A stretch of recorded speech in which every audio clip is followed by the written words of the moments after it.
ولتكن خير.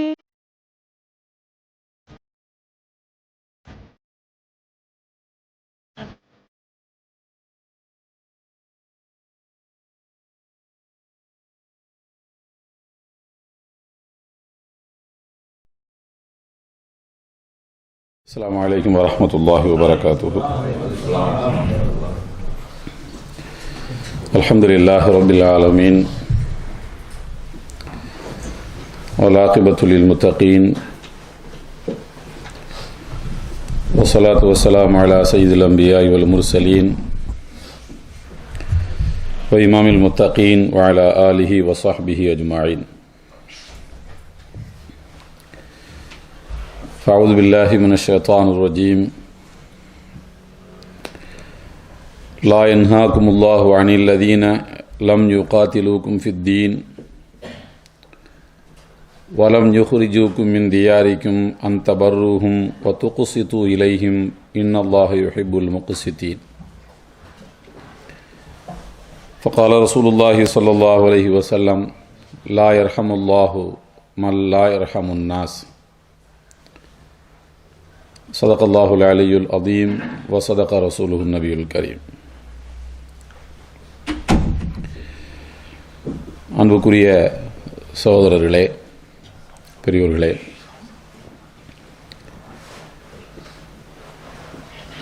சிறப்பு வாய்ந்த இந்த அமர்வில் பன்மை சமூகத்தில் முஸ்லிம்களின் கடமையும் பொறுப்பும் என்ற தலைப்பு இன்றைக்கு வழங்கப்பட்டுள்ளது.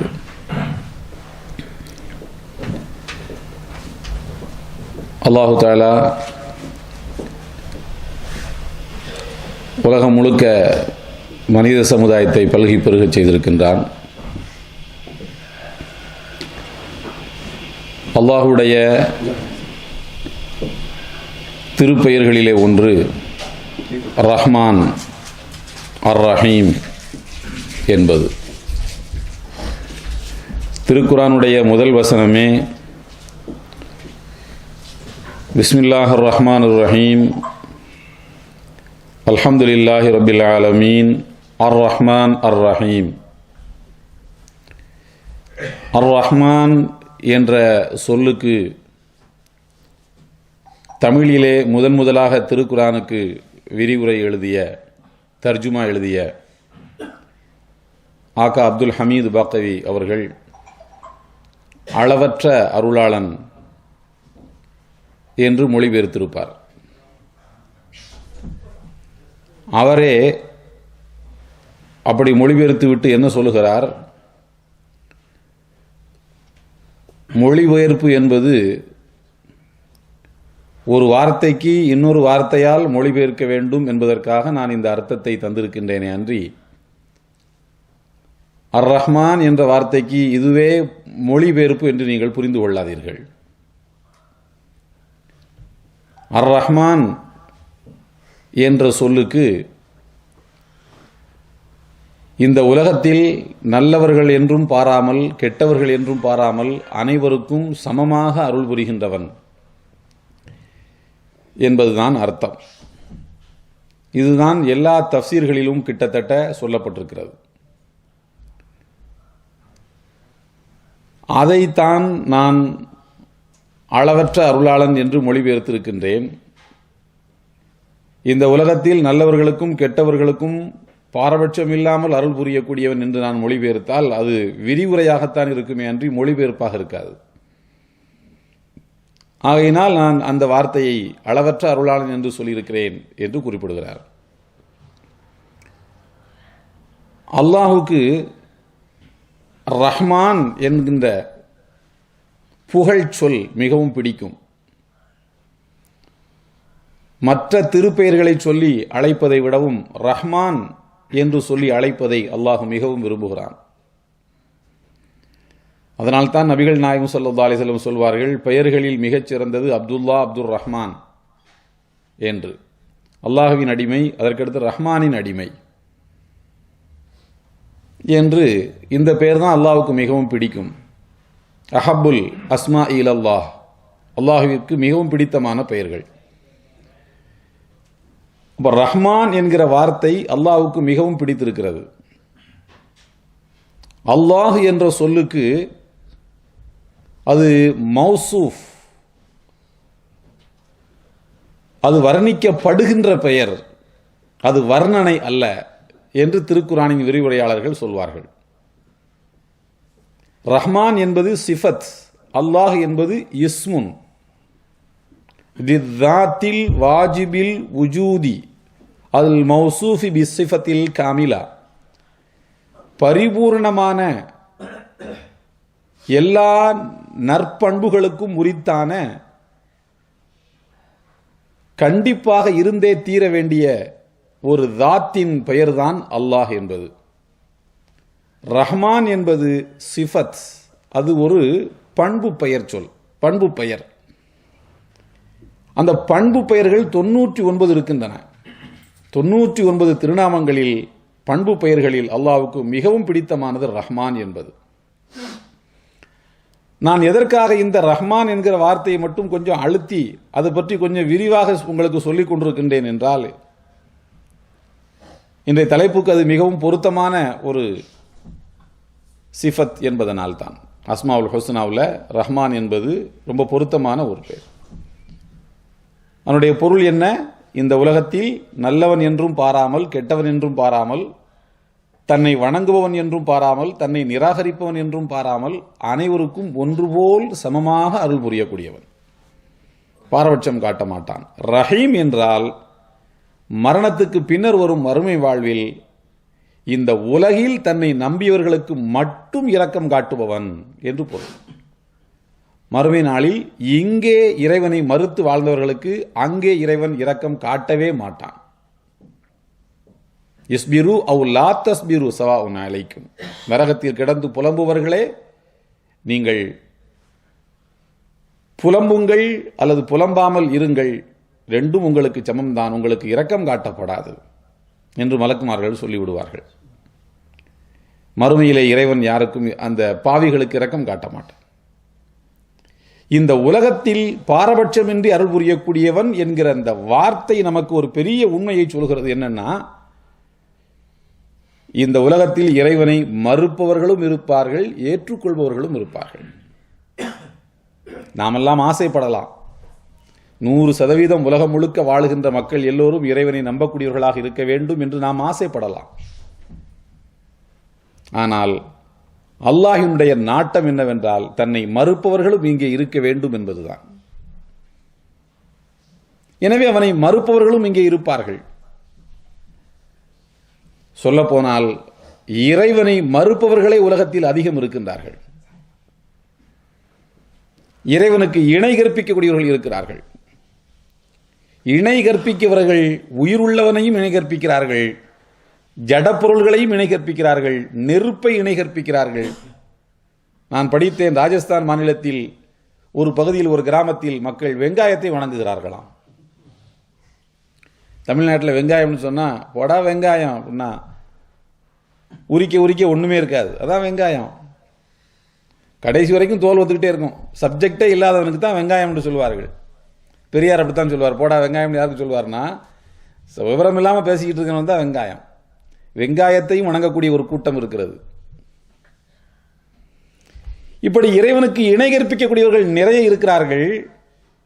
அப்படி பார்த்தால் இணை வைப்பவர்கள் அதிகம் இருக்கிறார்கள், இறைவனை மறுப்பவர்கள் இருக்கிறார்கள், இறைவனை நம்பி ஏற்றுக்கொள்ளக்கூடியவர்கள் மிக குறைவானவர்கள். அனைவருக்கும் இறைவன் பாரபட்சமின்றி அருள் புரிகின்றான். அதுபோல முஸ்லிம்கள் இந்த உலகத்தில் எல்லா தரப்பு மக்களிடமும் பாரபட்சமின்றி நடந்து கொள்ள வேண்டும் என்பது அல்லாஹ்வின் எதிர்பார்ப்பு. அருள்மறையாம் திருக்குரானில் ஒரு வசனம் உண்டு. சூரத்துன் நஹல் 16வது அத்தியாயம். உதுஇ இலா சபீலி ரப்பிக பில் ஹிக்மதி வல் மௌஇதத்தில் ஹஸனா வஜாதிலுஹும் பில்லதி ஹிய அஹ்ஸன். நபியே, அந்த மக்களை நீர் அழைப்பீராக, நுண்ணறிவுத்திறனுடனும் அழகிய உபதேசத்தை கொண்டும் மக்களை அழைப்பீராக. தாவா அழைப்பு பணி என்பது நுண்ணறிவு திறனோடு செய்யப்பட வேண்டும். பிறம்பால் அடித்து பழத்தை பழுக்க வைப்பது போல புகை போட்டு பழத்தை பழுக்க வைக்கிறாங்க பாருங்க. வாழைப்பழத்தை அல்லது மாம்பழம் அந்த கல் வச்சு பழுக்க வைக்கிறான் பாருங்க. தாவா என்பது அப்படி செய்யப்படுகிறது. இன்றைக்கு வருகிறாயா இல்லையா, வரலன்னா நரகத்துக்கு போயிடுவ என்று பிறம்பால் அடித்து பழுக்க வைப்பதை போல தாவா பணியை செய்ய பார்க்கிறார்கள் சிலர். அல்லாஹ் சொல்கிறான், நுண்ணறிவு திறனுடன் அழைப்பீராக, அழகிய உபதேசத்துடன் அழைப்பீராக. ஜிதால் வஜாதில்ஹும் பில்லதி, தர்க்கம் என்று வந்துவிட்டால் மிக அழகிய முறையில் தர்க்கம் செய்வீராக. அழைப்பது அழகிய முறையில் அழைக்க வேண்டும். தர்க்கம் என்று வந்தால் மிக அழகிய முறையில் தர்க்கம் செய்ய வேண்டும். வல்மௌஇலத்தில் ஹசனா, அழகிய உபதேசம். தர்க்கம் என்பது மிக அழகிய முறையில் இருக்க வேண்டும். அழகியது மிக அழகியது என்று இரண்டு வார்த்தைகளை அல்லாஹ் பயன்படுத்துகிறான். முதலாவது இந்த வசனம் இறக்கப்பட்ட பின்னணியை பார்த்துடுவோம். அப்பதான் அந்த வசனத்தினுடைய கருத்தை நாம் புரிந்து கொள்ள முடியும். உஹது போர் இஸ்லாமிய வரலாறு சந்தித்த இரண்டாவது யுத்தம். ஹிஜ்ரி 3வது ஆண்டு ஷவ்வால் மாதம் பிறை 6வது நாள் சனிக்கிழமை. உஹது மலையின் அடிவாரத்தில் 3000 பேர் மக்காவிலிருந்து வந்தவர்கள் முகாமிட்டிருக்கிறார்கள் முஸ்லிம்களை தாக்குவதற்கு. நபிகள் நாயகம் ஸல்லல்லாஹு அலைஹி வஸல்லம் அவர்கள் 1000 சஹாபாக்களை அழைத்துக் கொண்டு புறப்படுகிறார்கள். காலையிலேயே வெள்ளிக்கிழமையிலேயே மஷூரா கேட்கிறார்கள் சஹாபாக்கள் இடத்துல. ரசூலுல்லாவுடைய எண்ணம் எப்படி இருந்தது என்றால், மதீனாவுக்கு உள்ளேயே நாம் இருப்போம், எதிரிகளை மதீனாவுக்கு உள்ள வர வைப்போம். மதீனாவில் சந்து வந்து இண்டு இடுக்கு எங்க இருக்குன்னு நமக்கு தான் தெரியும். மதீனாவுக்கு உள்ள வர வச்சு அவளை நாம தாக்குவோம். ஒவ்வொரு தெருவினுடைய முனைகளிலும் 10 பேரை நிப்பாட்டி வச்சுக்கிட்டு அடிப்போம். எதிரிகளை செதறி ஓடுவான். செதறி ஓடக்கூடிய இடங்களில் சுற்றி வளைச்சு அடிப்போம். நாம தான் வெற்றி பெறலாம் என்று பெருமானார் திட்டமிட்டிருந்தார்கள். ஆனால் சஹாபாக்களில் சிலர், வேண்டாம், நாம உஹது மலை வெளியில போய் சண்டை போடுவோம் என்று ரசூலுல்லாஹி ஸல்லல்லாஹு அலைஹி வஸல்லம் யோசனை சொன்னார்கள். ரசூலுல்லாஹ்வுக்கு அந்த யோசனை பிடிக்கல. இருந்தாலும், நான் டிக்டேட்டர் கிடையாது, நான் சர்வாதிகாரி கிடையாது, உங்க யோசனைகளை கேட்டு தான் நான் செயல்படுவேன், போடுவோம் என்று சொன்னார்கள். வெள்ளிக்கிழமை ஜும்மா ஹுத்துபாவில் அல்லாஹ்வுடைய பாதையில் ஜிஹாது செய்வதற்கான வசனங்களை எடுத்துச் சொல்லி அவர்களை உற்சாகப்படுத்தினார்கள். அசர் தொழுகை முடிந்த பிறகு 2 போர் கவசங்களை அணிந்து கொண்டார்கள். தொழுது முடிச்சுட்டு வீட்டுக்குள்ளே போனாங்க. அவங்கள ஃபாலோ பண்ணி உமர் இப்னு கத்தாப் ரலியல்லாஹு தஆலா அவர்களும் அபூபக்கர் சித்திக் ரலியல்லாஹு தஆலா அவர்களும் வீட்டுக்குள்ளே போனாங்க. வீட்டுக்குள்ளே போகும்போது சஹாபாக்கள் ரசூலுல்லாஹி ஸல்லல்லாஹு அலைஹி முகத்தை பார்க்குறாங்க. முகத்தில் ஒரு ஜிஹாதுக்கு ஒரு போருக்கு போகும்போது ஒரு இறைத்தூதருடைய முகத்தில் எவ்வளவு ஒரு இது இருக்கும், ஒரு ஆர்வம் இருக்கும். அந்த ஆர்வம் இல்லை ரசூலுல்லாஹுடைய முகத்தில். ஏதோ கொஞ்சம் கவலையாக இருக்கிற மாதிரி தெரியுது. சஹாபாக்கள் பேசிக்கிட்டாங்க, நாம தான் அவங்கள வற்புறுத்தி மதீனாவுக்கு வெளியில் போய் சண்டை போடுவோம்னு யோசனை சொல்லிட்டோம், அது அவங்களுக்கு பிடிக்கலை. ஆகையினால உள்ளே போயிட்டு வெளியில் வரும்போது நம்ம எல்லாரும் என்ன பண்ணுவோம், அல்லாஹ்வுடைய திருத்துதரை உங்கள் யோசனைப்படியே நம்ம மதீனாவுக்கு உள்ளே இருந்தே சண்டை போடலாம்னு சொல்லி நம்ம மஷூராவை மாற்றி கொடுப்போம் என்று சஹாபாக்கள் பேசிக்கொண்டார்கள். உள்ளே நுழைந்து விட்டு வெளியிலே வரும்போது போர் கவசத்தை அணிந்திருந்தார்கள். தலையிலே போர்க்குள்ளாக இருக்கு பாருங்க, இரும்பு தொப்பி, அதை போட்டிருந்தார்கள். அந்த கவசத்தில் 2 கண்ணி வளையங்கள் இங்கே இருக்கும், அதில் 2 வாள் தொங்க போட்டுக்கிட்டாங்க. போருக்கு ஜிஹாது கிளம்புற வெளியில் தயாரிப்பு நிலையில் வந்தார்கள். சஹாபாக்கள் சொன்னாங்க, அல்லாஹ்வுடைய திருத்துதரை நம்ம இங்கே இருந்துக்கிட்டே சண்டை போடலாமே அப்படின்ட்டு. நபிகள் நாயகம் ஸல்லல்லாஹு அலைஹி வஸல்லம் சொன்னார்கள், போர் கவசத்தை அணிந்த பிறகு போருக்கு செல்லாமல் பின்வாங்குவது ஒரு இறை தூதருக்கு அழகல்ல. இதெல்லாம் மாற்றுறதுக்கு முன்னாடி முடிவெடுத்திருக்கலாம். மாட்டினதுக்கு அப்புறமாக சண்டையிடாமல் கழட்டுவது என்பது இறை தூதருக்கு அழகல்ல, வாங்க போகணும் போறாங்க. 300 பேர் அதில் நயவஞ்சகர்கள் இருந்தார்கள். செல்லக்கூடிய வழியிலேயே அந்த 300 பேரும் பின்வாங்கிட்டாங்க. இந்த யுத்தத்துக்கு எங்களால் வர முடியாது, தோத்து போகிற யுத்தத்துக்கு ஏன் நம்ம போகணும் என்று மக்களுடைய மனதை கெடுத்து ஒரு 300 பேர் பின்வாங்கிட்டாங்க. புறப்படும்போது 1000 பேர் நீங்கள் தெரியுமில்ல, மஸ்ஜித் நபையிலேருந்து போதுமலை எவ்வளோ தூரம் இருக்குது? 5 கிலோமீட்டர் இருக்குமா? 6 கிலோமீட்டர், 5லேருந்து 6 கிலோமீட்டர் இருக்கும். இந்த 5 to 6 கிலோமீட்டருக்கு உள்ளாகவே 300 பேர் பின்வாங்கிட்டாங்க. போய் சேரும்போது 700 பேர் தான் இருந்தான். எதிரிகள் 3000 பேர். மிகப்பெரிய அளவில் யுத்தம் நடந்தது. ரசூலுல்லாஹி ஸல்லல்லாஹு அலைஹி வஸல்லம் கொல்வதற்கு ஒரு டீமு, ஹம்ஸத் பின் அப்துல் முத்தலிப் ரலியல்லாஹு தஆலா அன்ஹு கொல்வதற்கு ஒரு டீமு, குழுக்களை நியமித்திருந்தார்கள். அந்த போரில் ஹம்ஸா ரலியல்லாஹு தஆலா அன்ஹு ரொம்ப கோரமாக கொலை செய்யப்பட்டார்கள். அந்த வரலாறுலாம் அவங்க நிறைய கேள்விப்பட்டிருப்பீங்க. அவருடைய தொப்புளுக்கும் மர்மஸ்தானத்துக்கும் இடைப்பட்ட பகுதியில் ஈட்டியை குறிபார்த்து எறிந்தார் வஹஷி என்கின்ற அந்த அம்பு எறியக்கூடிய கலையில் கைதேர்ந்தவர், ஈட்டி எறியக்கூடிய கலையில் கைதேர்ந்தவர். அது உள்ள தொலைச்சு பின்னால் வந்துருச்சு. நபிகள் நாயகம் ஸல்லல்லாஹு அலைஹி வஸல்லம் அவர்கள் இதை நேரில் பார்த்துட்டு அவங்களால தாங்க முடியலை. ஹம்ஸா ரலியல்லாஹு தஆலா அன்ஹு ரசூலுல்லாஹி ஸல்லல்லாஹு அலைஹி வஸல்லம் பாப்பாவோட கூட பிறந்த தம்பி. ரசூலுல்லாவுக்கும் ஹம்ஸா ரலியல்லாஹு தஆலா 2 வயசு தான் வித்தியாசம். ஹம்ஸா ரலியல்லாஹு அன்ஹு மூத்தவங்க, ரசூலுல்லாஹ் 2 வயது இளையவர்கள். ஒரே தாயிடத்தில், செவிலி தாயிடத்தில் பால் அருந்தியவர்கள். எனவே அவர்கள் பால்குடி சகோதரர். 2 பேரும் ஒன்றா கிடந்து விளையாடுனதுனால 2 பேரும் ஆரம்ப காலத்திலிருந்து நண்பர்கள். ரசூலுல்லாவுக்கு ஒரு சின்ன பிரச்சனைனா ஹம்ஸா முன்னால் வந்து நிற்பார். அவ்வளோ பாசம், அளவிட முடியாத பாசம். அந்த ஹம்ஸா ரலியல்லாஹு தஆலா அவர்கள் கோரமாக கொலை செய்யப்படக்கூடிய காட்சியை பார்த்தாங்க.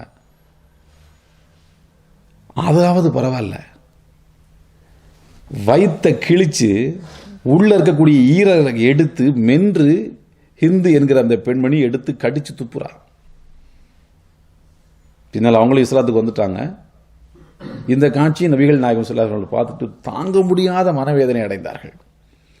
போரெல்லாம் முடிந்ததற்கு பிறகு தஃப்சீர் இப்னு ஜரீரில் இமாம் அவர்கள் பதிவு செய்கிறார்கள், இப்னு மாஜா போன்ற நூல்களில் இந்த தகவல் இருக்கிறது. நபிகள் நாயகம் ஸல்லல்லாஹு அலைஹி வஸல்லம் சொன்னார்கள், எனக்கு பின்னர் வருகின்ற மக்கள் நான் இப்போது ஒன்றை செய்ய விரும்புகிறேன். ஹம்ஸாவை பொறுத்தவரை நான் இப்போது அவர் இறந்ததற்கு பிறகு அவரிடத்தில் நான் வேறு மாதிரியாக நடந்து கொள்ள விரும்புகிறேன்.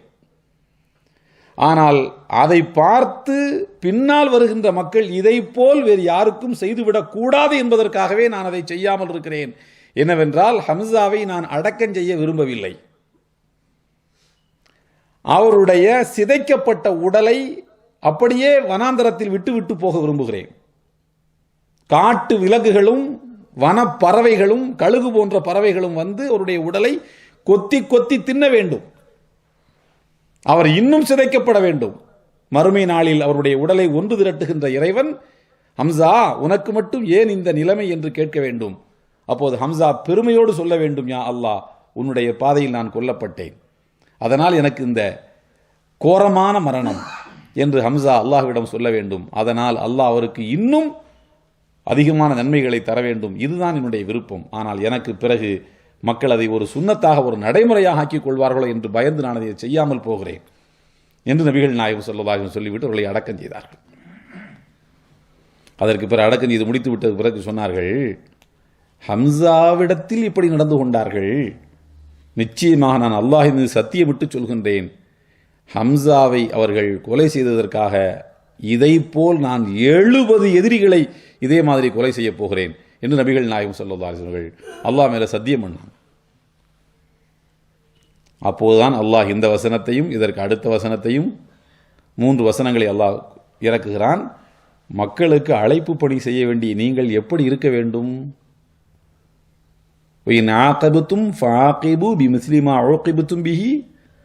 நீங்கள் தண்டிக்கப்பட்டால் அதே அளவுக்கு நீங்கள் பழிவாங்குங்கள், இல்லை என்றால் மன்னித்து விடுங்கள். வலையின் சபர்த்தும் லஹு கைருல் லிஸ்ஸாபிரீன், மன்னிப்பதுதான் பொறுமையாளர்களுக்கு நல்லது, சகிப்புத்தன்மையோடு இருப்பதுதான் நல்லது என்று அல்லாஹு தஆலா சொல்கின்றான். அதற்கு பிறகு நபிகள் நாயகம் ஸல்லல்லாஹு அலைஹி வஸல்லம் அவர்கள் அந்த சத்தியத்தை முறித்து விட்டார்கள். ஒரு சத்தியம் செய்து விட்டால் அதை நிறைவேற்றாமல் இருப்பது நல்லது என்பது என்று இருக்குமானால் அதை முறித்துக் கொள்வதுதான் சிறந்தது, நிறைவேற்றாமல் இருக்கிறது தான் நல்லது. சத்தியம் பண்ணிட்டோமேங்கிறதுக்காண்டி வாழை பிடிச்சிக்கிட்டே அலையணும் இல்லை. அல்லாஹ் சத்தியமாக அவன்கிட்ட பேச மாட்டேன் அப்படின்னு சொல்றாரு, அதனால கியாமத்து வரைக்கும் மௌத்து வரைக்கும் பேசாமல் இருக்கிறதா? சத்தியம் பண்ணதை காப்பாற்றணும் இல்லை. ஒரு மூமினை கண்டா 3 நாளைக்கு மேலே பேசாமல் இருக்கக்கூடாது, முறிச்சிடணும், அதுக்குள்ள பரிகாரத்தை செய்யணும். இப்போ அல்லாஹ் சொல்கிறான், நீங்கள் நுண்ணறிவுத்திறனுடன் நீங்கள் அழைப்பு பணியை செய்வீராக. உங்களை மாதிரி ஆட்கள் இப்படியெல்லாம் கோவப்படக்கூடாது, நீங்கள் சகிப்புத்தன்மையுடன் தான் இதை எதிர்கொள்ள வேண்டும் என்று நபிகள் நாயகம் ஸல்லல்லாஹு அலைஹி வஸல்லம் அல்லாஹ் தஆலா சொல்கின்றான். இந்த சந்தர்ப்பத்தின் போதுதான் இந்த வசனம் இறக்கி கொள்ளப்பட்டது. தர்க்கம் என்று வந்தால், விவாதம் என்று வந்தால், நபிகள் நாயகம் ஸல்லல்லாஹு அலைஹி வஸல்லம் தன்னுடைய வாழ்க்கையில் எங்கேயாவது யாரிடத்திலாவது விவாதம் செய்திருக்கிறார்கள் ஒரு ஹதீஸை நீங்க பார்த்திருக்கிறீர்களா? ஜிதால் என்பது நபிகள் நாயகம் ஸல்லல்லாஹு அலைஹி வஸல்லம் பண்ணதே கிடையாது, விவாதம் பண்ணதே கிடையாது. டாக்டர் ராதாகிருஷ்ணன் சொல்கிறார், மிகப்பெரிய தத்துவ மேதை இந்தியாவில், நபிகள் நாயகம் அவர்கள் யாரிடத்திலும் விவாதம் செய்ததில்லை. அப்படி விவாதம் செய்திருந்தாலும் கூட அவர் விவாதத்தில் தோற்றுத்தான் போயிருப்பார். ஆனால் இறுதியில் மனிதர்களின் மனங்களை வென்றிருப்பார். ஏன்னா முரட்டுத்தனமா அவங்களுக்கு பேச தெரியாது. முரட்டுத்தனமா பேசுறவன் தான் விவாதத்தில் ஜெயிப்பான். அசிங்கமா பேசுறவன் தான் ஜெயிக்க முடியும். நல்லவன் வாயை மூடிட்டு அமைதியா இருப்பான். நேர்மையா விவாதம் பண்றதுக்கு யாரு இருக்கா? அவர் மனித மனங்களை வென்றிருப்பார். விவாதத்தில் தோற்றிருந்தாலும் மனித மனங்களை வென்றிருப்பார். எனவே விவாதம் செய்வது மிக அழகிய முறை. விவாதம் என்பது யார்கிட்ட பண்ணுவீங்க? முஸ்லிம் அல்லாத, இஸ்லாத்தை ஏற்றுக்கொள்ளாத இன்னொருவரிடத்தில் தான் விவாதம் என்பது. ஆனால் மிகப்பெரிய கை சேதம் இன்றைக்கு நம்ம சமுதாயத்துக்குள்ளே நிறைய விவாதம் நடக்குது. பார்க்குறோமா இல்லையா? இது கூடுமா, அது கூடுமா, வச்சுக்குவோமா, விவாதம் வச்சுக்குவோமா, வா இவர் அவர் கடிதம் போடுறது, அவர் இவர் கடிதம் போடுறது, செலவை நான் ஏற்றுக்கிறேன், ஹால் நான் பிடிச்சிக்கிறேன், 100 பேருக்கு நான் சாப்பாடு போடுறேன், வாதம் பண்ணுவோம். 2 நாள் 3 நாள் 4 நாள், ஒவ்வொரு நிமிடத்துக்கும் அல்லாஹ்விடம் பதில் சொல்ல வேண்டும். விவாதம் என்பது யார்கிட்ட பண்ணிட்டு இருக்கிறோம்? மிக அழகிய முறையில் விவாதம் செய்ய வேண்டும். யாரிடத்தில்? முஸ்லிம் அல்லாதவர்களிடத்திலும் கூட. ஆனால் முஸ்லிம்களிடத்தில் செய்யப்படுகின்ற விவாதமே கேவலமாக இருக்கிறது. அசிங்கமான வார்த்தை பிரயோகங்கள் பார்க்கிறோமா இல்லையா? ஆக பிற சமுதாய மக்களிடத்தில் முஸ்லிம்கள் நடந்து கொள்ள வேண்டிய முதல் அம்சம் என்னவென்றால், பன்மை சமூகத்தில் ஒரு முஸ்லிமுடைய முதல் கடமை என்னவென்றால் தாவா, அழைப்பு பணி செய்வது. எல்லோருக்கும் காதுகளில் கொண்டு போய் இஸ்லாத்தின் அழைப்பை சேர்ப்பது. அந்த இஸ்லாத்தின் அழைப்பை சேர்ப்பது எப்படி இருக்க வேண்டும்னா, நான் கூப்பிட பிறந்தவன், நீ வர பிறந்தவன், நான் உனக்கு வழிகாட்ட பிறந்தவன், நீ என் வழியில் ஃபாலோ பண்ண பிறந்தவன் என்ற அடிப்படையில் இருக்கக்கூடாது. நாம் 2 பேரும் சகோதரர்கள். என்னிடம் உள்ள குறைகளை நீ சொல், உன்னிடம் உள்ள குறைகளை நான் சொல்கிறேன். என் நம்பிக்கையில் உள்ள பிழையை நீ சொல், உன் நம்பிக்கையில் உள்ள பிழையை நான் சொல்கிறேன் என்று தோள்ல கை போட்டு தாவா செய்யணும். பிறம்பால் அடித்து பழுக்க வைக்கக்கூடாது. இது என்ன மாம்பழமா? அது கல் வச்சு பழுக்க வைக்கிறதுக்கு? மனித மனம் அல்லவா?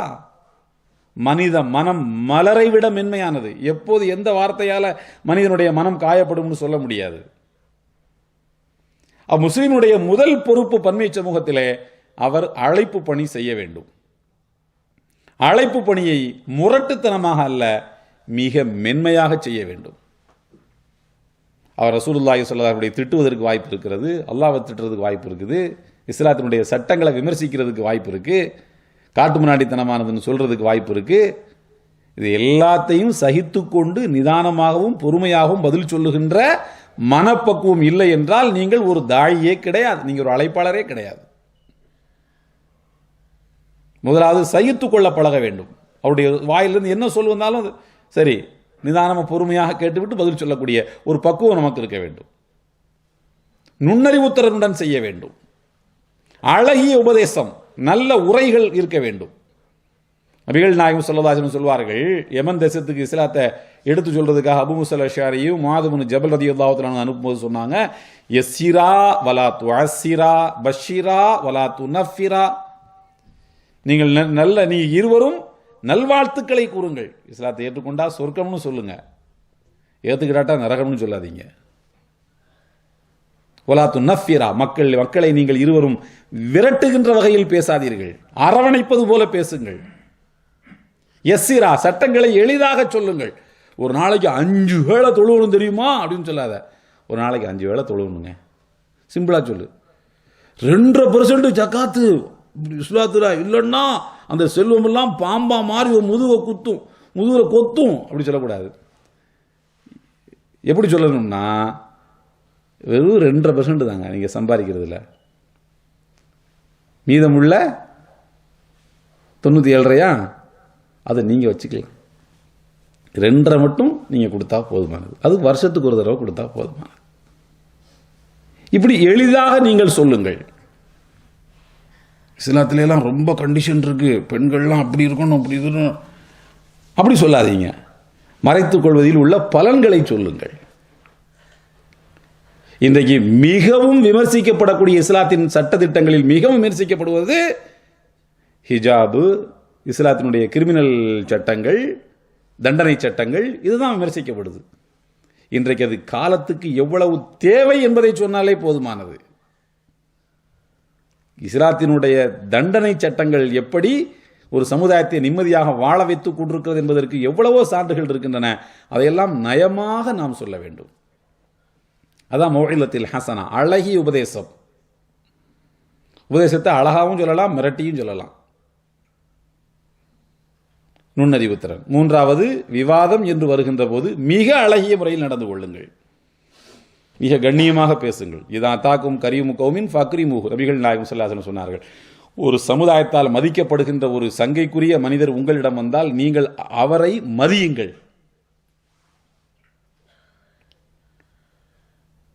விவாதத்தை மிக அழகிய முறையில் செய்யுங்கள். இதுதான் இந்த 3 கடமைகள் இருக்கின்றன முஸ்லிம் பன்மை சமூகத்தில் வாழக்கூடிய ஒரு முஸ்லிமுக்கு. அடுத்தபடியாக கலந்துரவாடல். இதர சமுதாயத்து மக்களோடு நாம் எப்படி நம்முடைய பழக்க வழக்கங்களை அமைத்துக் கொள்வது? அல்லாஹ் சொல்கிறான், லா யன்ஹாகுமுல்லாஹு அனில் லதீன லம் யுகாத்திலுக்கும் ஃபித்தீன் வலம் யுஹ்ருஜுக்கும் மின் தியாரிக்கும் அன் தபர்ருஹும் வ துக்ஸிது இலைஹிம் இன்னல்லாஹு யுஹிப்புல் முக்ஸிதீன். யார் உங்களோடு சண்டைக்கு வரவில்லையோ, லம் யுகாத்திலுக்கும் ஃபித்தீன் வலம் யுஹ்ருஜுக்கும் மின் தியாரிக்கும், உங்களை உங்களுடைய நாடுகளிலிருந்தும் உங்களுடைய வீடுகளிலிருந்தும் யார் வெளியேற்றவில்லையோ, அப்படிப்பட்ட முஸ்லிம் அல்லாதவர்களிடத்தில் நீங்கள் எப்படி நடந்து கொள்ள வேண்டும் தெரியுமா? என்ன அர்த்தம்? உங்களை யார் பகைத்துக் கொள்ளவில்லையோ, உங்களோடு யார் நல்லுறவு பாராட்டுகிறார்களோ, அப்படிப்பட்ட முஸ்லிம் அல்லாதவர்களிடத்திலே ஒரு முஸ்லிம் எப்படி நடந்து கொள்ள வேண்டும் தெரியுமா? அந்த பர்ரூஹும், அவர்களுக்கு நீங்கள் நன்மை செய்யுங்கள். அல்லாஹ் சொல்கிறான். இந்த வசனத்திற்கு விளக்கம் சொன்ன இமாம் கர்தாவி ரஹ்மத்துல்லாஹி அலைஹி சொல்கிறார், இந்த பிர் என்கிற வார்த்தையிலிருந்து வந்ததுதான் அந்த பர்ரூஹும் என்பது. பிர் என்கிற வார்த்தையை அல்லாஹ் திருக்குரான்ல வேற எங்கெல்லாம் சொல்லியிருக்கான்னு பார்க்கணும். திருக்குரானுடைய ஒரு வார்த்தை எவ்வளவு ஆழமானதுன்னு நீங்க கண்டுபிடிக்கணும்னா இந்த வார்த்தை குரான்ல வேற எங்கெல்லாம் வந்திருக்குன்னு பார்க்கணும். அப்படி பார்த்தால் அந்த பர்ரு என்ற வார்த்தையினுடைய வேர் சொல் பிர் என்பது. இந்த பிர்ங்கிற வார்த்தை அல்லாஹ் குரான்ல எங்க சொல்லியிருக்கிறான், நபிகள் நாயகம் ஸல்லல்லாஹு அலைஹி வஸல்லம் எங்கெல்லாம் சொல்லியிருக்கிறாங்கன்னு கேட்டா, பிர்ருல் வாலிதைன், பெற்றோருக்கு நன்மை செய்தல் என்கிறது தான் பிர்ரு. அந்த வார்த்தையை முஸ்லிம் அல்லாதவர்களிடத்தில் ஒரு முஸ்லிம் எப்படி நடந்துக்கணும்னு சொல்லும் போது முஸ்லிம் அல்லாதவனுக்கு பிர்ரு செய்ய வேண்டும் என்கிறான். பெற்றோருக்கு ஒரு மகன் பிர்ரு செய்ய வேண்டும் என்கிறான். முஸ்லிம் அல்லாதவனுக்கு பிர்ரு செய்ய வேண்டும் என்கிறான். ஒரு மகன் பெற்றோரிடத்தில் எப்படி நடந்து கொள்ள வேண்டுமோ அதுபோல ஒரு முஸ்லிம் அல்லாதவரிடத்தில் நடந்து கொள்ள வேண்டும். பெற்றோரிடத்தில் ஒரு பையன் எப்படி நடந்துக்கிடுவான்? முதுமை அடைந்து விட்டால் தனியாக ஒரு அறையில் இருக்கிறார், அவரை போய் தூங்கி போட்டு டிஸ்டர்ப் பண்ண மாட்டான். கொஞ்சம் இருமுறாருன்னு வச்சுக்கோங்க, இருமல் வருது, இருமுறாருன்னா பாப்பா என்ன வேணும் ஓடி போய் கேட்பான். அந்த ரூம்ல வந்து ஒரு சத்தம் வருது, தம்முன்னு ஒரு சத்தம் வருது, பாப்பாவுக்கு என்னமோ ஆச்சுன்னு, என்னமாப்பா ஆச்சுன்னு கேட்பான். தும்முனார்னா என்னத்த வெளியில போனீங்களா, குளிர் அடிக்குதா, கோட்டு போட்டு போயிருந்துக்கலாமேன்னு சொல்லுவான். அவரிடமிருந்து ஏற்படக்கூடிய சின்ன அசௌகரியத்தையும் ஒரு பிள்ளை தாங்கிக் கொள்ள மாட்டான்.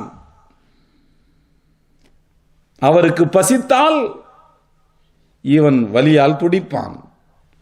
அவன் பெற்றோர் காயப்பட்டால், தந்தை காயப்பட்டால் பிள்ளை துடித்து போவான். இந்த வார்த்தையைத்தான் பிர் என்கிற வார்த்தையை நபிகள் நாயகம் ஸல்லல்லாஹு அலைஹி வஸல்லம் விளக்கம் சொல்கிறார்கள். அப்படியானால் ஒரு முஸ்லிம் தனக்கு தொந்தரவு தராத, தன்னிடத்தில் நல்ல முறையில் நடந்து கொள்ளுகின்ற முஸ்லிம் அல்லாதவனிடத்தில் அவர் யாராகவும் இருக்கட்டும், இறை மறுப்பாளனோ, இறைவனுக்கு இணை கற்பிப்பவனோ, வெங்காயத்தை வணங்குபவனோ, நெருப்பை யாராகவும் இருக்கட்டும், அவனிடத்தில் எப்படி நடந்து கொள்வான்? தந்தை இடத்தில் பிள்ளை நடந்து கொள்வது போல் நடந்து கொள்வான். இந்த நடைமுறையை பார்த்து அவர் ஈர்க்கப்படுவார். அவர் நான் முஸ்லீம் ஈர்க்கப்படுவார். ஈர்க்கப்பட்டு இவ்வளவு உன்னதமான ஒரு நடைமுறையவா இந்த மார்க்கம் கற்றுக் கொடுக்கிறது என்று அவர் ஈர்க்கப்படுவார். ஒன்று சொல்லவா உங்களுக்கு, இந்தியாவில் வனவாசி கல்யாண் என்கிற ஒரு அமைப்பு, அந்த வனவாசி கல்யாண் என்கிற அமைப்பு RSS ஒரு கிளை அமைப்பு மாதிரி. வனவாசி கல்யாணுக்கு என்ன வேலைன்னா, இந்த உத்தரகாண்டு, யூபி, ஜார்க்கண்ட் இந்த மாதிரி பகுதிகளில் காட்டுவாசிகள் இருப்பாங்க பாருங்க, மலைவாழ் மக்கள். அந்த மலைவாழ் மக்கள் யாராவது கிறிஸ்தவத்துக்கோ இஸ்லாத்துக்கோ போயிருந்தால் அவர்களை மறுபடியும் இந்து மதத்துக்கு கொண்டு வரக்கூடிய வேலையை செய்வதுதான் வனவாசி கல்யாண் என்ற அமைப்பினுடைய வேலை. இதற்கு உலகம் முழுக்க பெரிய அளவில் ஃபண்ட் ரைஸ் பண்றாங்க. அந்த அமைப்பினுடைய தலைவர் அசீமானந்தான் ஒரு சாமியார். அவர் கிட்டத்தட்ட இந்தியாவில் சம்ஜோதா எக்ஸ்பிரஸ், இந்தியாவுக்கும் பாகிஸ்தானுக்கும் இடையில போய் வரக்கூடிய டெய்லி எக்ஸ்பிரஸ் ரயில், அது அந்த ரயில் உட்பட, ஹைதராபாத்தில் இருக்கக்கூடிய மக்கா மஸ்ஜித் உட்பட, இப்படி பல இடங்கள்ல, மகாராஷ்டிராவில் நந்தேத் என்கிற இடம், இப்படி இந்தியாவில் 19 இடங்கள்ல இந்த வனவாசி கல்யாண் என்கிற அமைப்பை சார்ந்தவர்கள் பள்ளிவாசல்களையும் பொது இடங்கள்லையும் குண்டுகளை வைக்கிறாங்க. இந்த 19 குண்டுவெடிப்பிலையும் பலரும் பாதிக்கப்பட்டிருக்காங்க. அநேகமாக ஒரு 100 பேர் வரைக்கும் கொல்லப்பட்டிருப்பாங்க. 100 பேரோட கூடுதலாக கூட இருக்கலாம், கொல்லப்பட்டிருப்பாங்க. இந்த 19 பாம் பிளாஸ்ட் கேஸ்லையும் பிடிக்கப்படுவது முஸ்லீம்கள். செஞ்சதெல்லாம் அவங்க, எவிடன்ஸ் கிடையாது. இந்த இன்வெஸ்டிகேஷனுடைய ரூட்டை முஸ்லீம் செஞ்சிட்டான்னு சொன்னா அதோட மீடியாக்கள் நம்பிரும், பொதுமக்கள் நம்பிடுவாங்க, ஃபைலை க்ளோஸ் பண்ணிடலாம். வேலை ஈஸி. இன்வெஸ்டிகேஷன் ஆஃபீஸர்ஸுக்கு வேலை எதுல ஈஸின்னா, முஸ்லீம் தான் செஞ்சிட்டான்னு சொன்னா வேலை ஈஸி, அவ்வளவுதான். எல்லாரும் நம்பிடுவாங்க, அடுத்த வேலையை பார்க்க போகலாம். இதனாலே முஸ்லீம் தான் சொல்லி அந்த ரூட் அப்படியே ஸ்டாப் ஆகி நின்றோம். இப்படி 19 கேஸ்லையும் முஸ்லீம்களை பிடிக்கிறாங்க. ஒரு ஸ்டேஜில் ஒரு கேஸில் இன்வெஸ்டிகேஷன் வேற ரூட்டுக்கு இப்படி போகுது. போனால் இவர்கிட்ட முட்டி நிற்குது. இவரோட சேர்ந்த கொஞ்சம் ஆட்கள்கிட்ட முட்டி, நான் ரொம்ப ஷார்ட்டாக சொல்கிறேன், சப்ஜெக்ட்டுக்கு ரொம்ப அந்த பக்கம் போயிடக்கூடாதுல்ல, அதனால முட்டி நிற்குது. இவர் அரெஸ்ட் பண்ணி ஹைதராபாத்தில் அரெஸ்ட் பண்ணி ஜெயிலில் போடுறாங்க. இவருக்கு வயசு அநேகமாக 65க்கு மேலே இருக்கும். அவரோட ஒரே செல்லில் அப்துல் கரீம்னு ஒரு சின்ன வயசு பையன், அவனுடைய வயசு அநேகமாக 22, 23 இந்த ஏஜ் குரூப் தான், ஒரே செல்லில் அடைக்கப்பட்டிருக்காங்க. இவருக்கு அதிகாலை நேரத்தில், காலையில் ரொம்ப குளிர் அடிக்கும், இவன் தான் ஸ்டாலில் போய், அந்த ஜெயிலில் உள்ள ஸ்டால் இருக்குல்ல, வெண்ணி வாங்கிட்டு கொடுக்குறது, இவருக்கு ஹிதுமத் பண்ணுறது, இவருக்கு வேற ஏதாவது பொருள்கள் வாங்கிட்டு வரணும்னா அவருக்கு வாங்கி கொடுக்குறது, கையை காலை அமைக்கி விடுறது, தூங்குறதுக்கு ராத்திரிக்கு கொசு கடிச்சிச்சுன்னா விரட்டி விடுறது, இந்த மாதிரி இவருக்கு சேவை பண்ணிகிட்டே இருந்திருக்கான் அந்த அப்துல் கரீம்ங்கிற பையன். இவனுடைய சர்வீஸில், இவனுடைய சேவையில் ரொம்ப மனம் ஈர்க்கப்பட்ட அவர் பேச்சு கொடுக்குறாரு. பல மாதிரி பேசுவாங்கள்ல, எந்த ஊர் என்ன எதுன்னு கேட்கும், எனக்கு எந்த ஊர் தம்பி, இந்த மாதிரி ஹைதராபாத்து, என்ன கேஸில் நீ உள்ளே வந்திருக்கிற கேட்கும்போது, இந்த மக்கா மஸ்ஜித், ஹைதராபாத்தில் மக்கா மஸ்ஜித் இருக்குது பாருங்கள், அங்கே ஒரு பாம் பிளாஸ்ட் நடந்தது இல்லை, அது அந்த கேஸில் தான் என் மேலே போட்டிருக்காங்க, நான் தான் அதை அக்யூஸ்டு, அதனால தான் என்னை உள்ளே பிடிச்சி போட்டிருக்காங்கன்னா இவருக்கு மண்டை சுத்த ஆரம்பிச்சிருச்சு. அடடா, நாம் பண்ண தப்புக்கு அப்பாவி இளைஞர்கள் இன்னும் கல்யாணம் கூட பண்ணலை, பாவம் ரொம்ப அவஸ்தைப்படுறாங்களேன்னு சொல்லிட்டு மனம் நொந்து போய் இவர் என்ன பண்ணிட்டாரு, கன்ஃபெஷன் கொடுக்குறார், வாக்குமூலம் கொடுக்குறார். 164க்கு கீழே மாஜிஸ்ட்ரேட்டு முன்னால் போய் வாக்குமூலம் கொடுக்குறார். 164 சொன்னால் மாஜிஸ்ட்ரேட்டும் அவரும் மட்டும்தான் இருப்பாங்க, வேறு யாரும் இருக்க மாட்டாங்க. நீதிமன்றத்தில் அது எழுதப்பட்டு முத்திரை போட்டு வச்சுக்குவாங்க, டாக்குமெண்ட்ஸ் அது ஃபைல் பண்ணிப்பாங்க. வாக்குமூலம் கொடுக்கும்போது சொல்கிறாரு, நான் தான் இந்த கேஸ் மட்டும் இல்லை, இந்தியா முழுக்க சுமார் 19 இடங்களில் நாங்கள் ஒரு டீம் இருக்கோம், அந்த டீமுங்களை தான் நாங்கள் வச்சோம், பழைய முஸ்லீம்கள் மேலே போடணும், அதன் மூலமாக இஸ்லாம் ஒரு ஈவில் ஐடியாலஜி, அதை ஃபாலோ பண்ணுறவங்கலாம் முரட்டு பசங்க அப்படின்னு காட்டுறது எங்களுடைய நோக்கம், அதுக்காக நாங்கள் அந்த மாதிரி செஞ்சோம் அப்படின்னு சொல்லிட்டு வாக்குமூலம் கொடுக்குறாரு. நான் சொல்கிறதெல்லாம் புத்தகமாகவே வந்திருக்கு, அசீமானந்தாவின் ஒப்புதல் வாக்குமூலம்னு புத்தகமாக வந்திருக்கு. வாக்குமூலம் கொடுத்த உடனே கேஸ் வேறு மாதிரி டைவெர்ட் ஆகுது. அப்புறம் அவர் ஜாமீன் அப்ளை பண்ணுறாரு, பசங்க ஜாமீன் அப்ளை பண்ணுறாங்க, அவர் ஜாமீனில் வர்றாரு. 19 கேஸில் அவர் மேலே லாட்டில் கடைசியாக இப்போ தான் சம்ஜோதா எக்ஸ்பிரஸ் கேஸில் ரிலீஸ் ஆனார். இந்த பசங்களுக்கு அப்ளை பண்ணுறாங்க ஜாமீன். அப்புறம் இவங்களுக்கு முனீர் அப்படின்னு சொல்லி அட்வொகேட் இங்கே யூகேயில் ஒர்க் பண்ணவர் தான் அவர். இங்கேருந்து அந்த பசங்களை காப்பாற்றுறதுக்காண்டி இங்கே உள்ள வேலையெல்லாம் ப்ராக்டிஸ் பண்ணுறதெல்லாம் விட்டுட்டு இந்தியாவுக்கு அவங்க பசங்களுக்கு வாதாடி ஒவ்வொரு பசங்களுக்கும் கிட்டத்தட்ட நிறைய லட்சக்கணக்கான ரூபாய் இதெல்லாம் வாங்கி கொடுத்தாரு, காம்பன்சேஷன்லாம் வாங்கி கொடுத்தாரு. கோர்ட்டில் கேஸ் ரிலீஸ் ஆகிட்டாங்க. இப்போ என்ன பண்ணிட்டாரு, இப்போ என்னன்னா கோர்ட்டில் அந்த இது இருக்கு பாருங்க, இவர் கொடுத்த கன்ஃபெஷன் இருக்குல்ல, அதை தொலைஞ்சு போச்சுட்டான். தொலைஞ்சு போச்சுன்னு சொல்லி இவரை பனிஷ் பண்ணல, ஒத்துக்கிட்டவரை பனிஷ் பண்ணல. நமக்கு நோக்கம் அது இல்லை. நான் என்ன சொல்ல வர்றேன்னா, இந்த அப்துல் கரீம் அப்படிங்கிற பையன் பெரிய மெச்சூரிட்டியான வயசு கிடையாதுங்க, 22 23 வயசு தான். அவருக்கு ஒரு முதியவர் அப்படின்னு என்பதற்காக வேற எந்த காரணமும் இல்லை. ஒரு வயசான ஆள் தூக்கம் வராமல் தவிக்கிறார், கையை காலை அமைக்கி விட்டா தூங்குவார். ஒரு வெண்ணி இன்னி குடிச்சாருன்னா கொஞ்சம் உடம்புக்கு கொஞ்சம் ராகத்தாக இருக்கும் காலை நேரங்களில். இப்படி சர்வீஸ் பண்ணி மொத்த முஸ்லீம் சமுதாயத்தையும், இந்தியாவில் உள்ள மொத்த முஸ்லீம் சமுதாயமும் குற்றவாளி கூண்டில் நிறுத்தப்பட்டிருந்தது. எல்லாத்தையும் ரிலீஸ் பண்ணிட்டான் பார்த்தீங்களா. அவனுடைய அந்த ஒரு சர்வீஸ், அநியாயமாக பழிபாவங்களை சுமந்து நின்ற முஸ்லீம் சமுதாயம் இவனுடைய சர்வீஸ்னால, ஒரு முதியவருக்கு பிரதிபலன் பாராமல் செய்த சர்வீஸ்னால மொத்த முஸ்லீம் சமுதாயத்தை அவன் மீட்டெடுத்துட்டான், காப்பாத்திட்டான். அசீமானந்தாவின் ஒப்புதல் வாக்குமூலம் எங்க ஆஃபீஸில் கிடைக்கும், தாருல் இஸ்லாமுடைய ஆஃபீஸில் கிடைக்கும், மண்ணடியில். இன்ஷால்லா இந்த தொடர்பு நான் வாங்கி தர தயாராக. சும்மா ரொம்ப கம்மி, 10 ரூபா தான் விலை. செகண்ட் எடிஷன் அதிகமாக 15 ரூபா இருக்கலாம்னு நினைக்கிறேன், அவ்வளோதான். வேற இன்னொரு ருபீஸுக்கு 10 ரூபா தான். ரொம்ப சின்ன புக்கு தான், ஈஸியாக படித்து முடிச்சிடலாம். ஒரு பயணத்தில் படிச்சிடலாம் நீங்கள், அரை மணி நேரம் ஜேர்னியில். அந்த ஒரு இளைஞனுடைய முயற்சி, அவனுடைய சர்வீஸ் மொத்த முஸ்லீம் சமுதாயத்தையும் குற்றவாளி கூண்டது ரிலீஸ் பண்ணியிருக்கு. அப்போ ஒரு நான் முஸ்லீம் இடத்துல, முஸ்லீம் அல்லாதவரிடத்தில் ஒரு முஸ்லீம் பிரதிபலன் பாராமல் இதனுடைய பழம் பறிக்க வேண்டும் என்பது என்னுடைய நோக்கம் அல்ல. இவருக்கு ஹிதமத் பண்ணார் இஸ்லாத்துக்கு வந்துருவாருன்னு அவன் நினைச்சு பண்ணலங்க. சர்வீஸை சர்வீஸா பண்ணுங்க, அது தாவாவாக தானாக மாறட்டும்.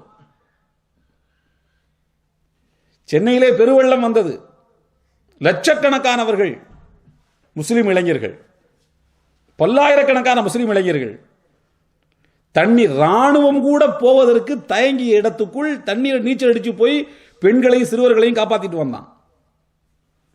இன்னமும் கூட முஸ்லிம் அல்லாதவர்கள் நெக்குருகி கண்ணீர் வடித்து, ஆனந்த கண்ணீர் வடித்து நம்மை பற்றி மகிழ்ச்சி அடைந்து சொல்லக்கூடிய விஷயம் என்ன தெரியுமா?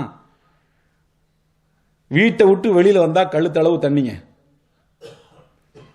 ஒரு இளைஞன் தண்ணிக்குள்ள நிக்கிறான், அவனுக்கு வீடு ஃபுல்லா தண்ணி எல்லாம் மொட்டை மாடியில் இருக்கிறாங்க. பயம், 5வது மாடியில் மொட்டை மாடி மேலே நிற்கிறாங்க, கீழே ஃபுல்லா கழுத்து வரைக்கும் தண்ணி, பயந்துக்கிட்டு மேலே போய் நிற்கிறாங்க. ஒருத்தன் இறங்கி நிற்கிறான், ஒரு பையன், அவனுக்கு மேலே அவனுடைய தோளில் ஏறி இன்னொரு பையன் நிற்கிறான், அவன் தோளில் ஏறி இன்னொரு பையன் நிற்கிறான். இப்படி 5 பேர் ஏறி நின்று அங்கிருந்து பெண்களையும் சிறுவர்களையும் தோளை ஏணியாக்கி கீழே இறக்கி போட்டில் ஏற்றி கூட்டு போனாங்க. இது சர்வீஸ். சர்வீஸை சர்வீஸாக மட்டும் செய்யணும். மறுநாளைக்கே கொண்டு போய் குரானை கொடுத்துட்டு நாங்கள் நேற்று சர்வீஸ் பண்ணோம்ல அதனால் இஸ்லாத்துக்கு வந்துருங்கன்னா அது தாவா கேலி ஆகிடும். தாவாவை அதான் முதல்ல சொன்னேன், தடியால் அடித்து வாழைப்பழத்தை பழுக்க வச்சா பலன் இல்லை, மாம்பழத்தை கல் போட்டு பழுக்க வச்சா அது விஷம். தானா பழுக்கணும், தானா பழுக்கும் வரைக்கும் பொறுமையா இருக்கணும்.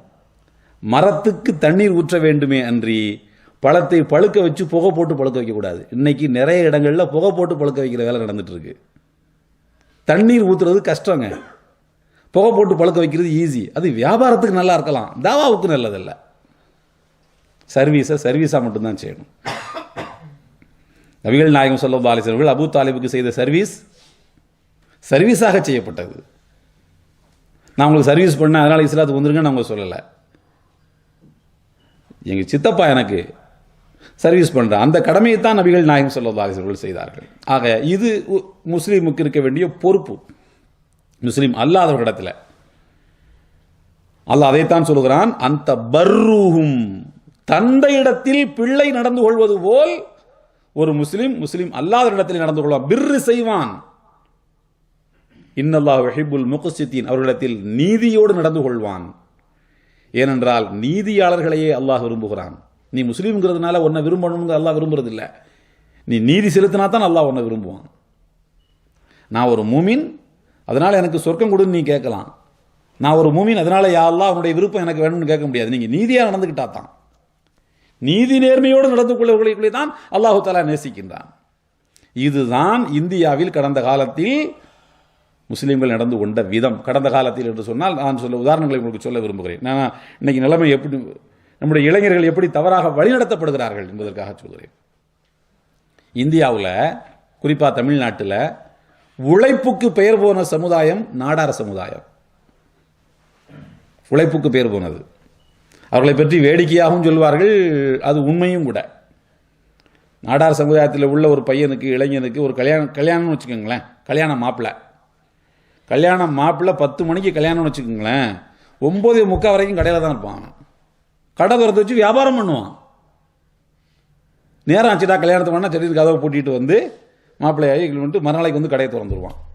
நம்ம அப்படி இல்லை. கல்யாணம்னா 10 நாளைக்கு முன்னாடி லீவு, பின்னாடி 10 நாள் லீவு, நடுவில் 10 நாள் லீவு, ஆக 1 மாதம் லீவு கல்யாணத்துக்கு.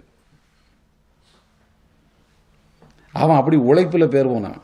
நாடார் சமுதாயத்தை சார்ந்தவர்கள். இந்து மதத்தில் அவர்கள் கடுமையாக துன்புறுத்தப்பட்டார்கள். அன்டச்சபிலிட்டி என்பது யாருக்குன்னு சொன்னால் எஸ்சி எஸ்டிக்கு, ஷெட்யூல் காஸ்ட்டுக்கு. இவர்களுக்கு எப்படி தெரியுமா? அன்சியபிலிட்டி, பார்த்தாலே தீட்டு. அவங்கள பார்த்தாலே பிராமின் போய் குளிக்கணும். யூடியூப்லாம் போடுவாங்கிறதுனால கொஞ்சம் அடக்கியே சொல்கிறேன் அந்த வார்த்தைகள் எல்லாம். பார்த்தாலே தீட்டு. நாடாரை பார்த்தா பிராமின் போய் குளிக்கணும். அன்சியபிலிட்டி. அந்த நேரத்தில் அந்த சமுதாயத்து மக்கள் எங்களை கோயிலுக்குள்ள நுழைஞ்சு அங்கே இருக்கிற கடவுளை வழிபடுறதுக்கு எங்களுக்கு அனுமதி தாங்கன்னு இந்து மதத்தில் வந்து கெஞ்சுறாங்க. இந்து மதத்தில் எங்களை சேர்த்துக்கிடுங்கன்ட்டு. இந்து மதம் ஒத்துக்கல.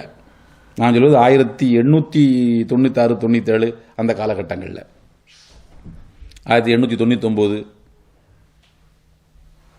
சிவகாசி, திருநெல்வேலி மாவட்டம் சிவகாசியில், இன்னைக்கு விருதுநகர் மாவட்டம் நினைக்கிறாரு, ஒரே நாளையில் 3000 நாடார்கள் இஸ்லாத்தை ஏற்றுக்கொண்டார்கள் ஒரு ஹிஸ்டரி இருக்கு.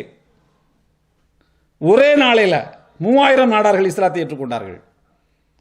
சிவகாசியினுடைய பழைய பெயர் வந்து ராவுத்தர் பாளையம். இன்னைக்கு அது சிவகாசின்னு மாறி இருக்கு. எப்படின்னா காசியில இருந்து சிவன் சிலையை கொண்டு வந்து அங்க உள்ள கோயிலில் வச்சு அங்க உள்ள மக்கள் வணங்க போறாங்க.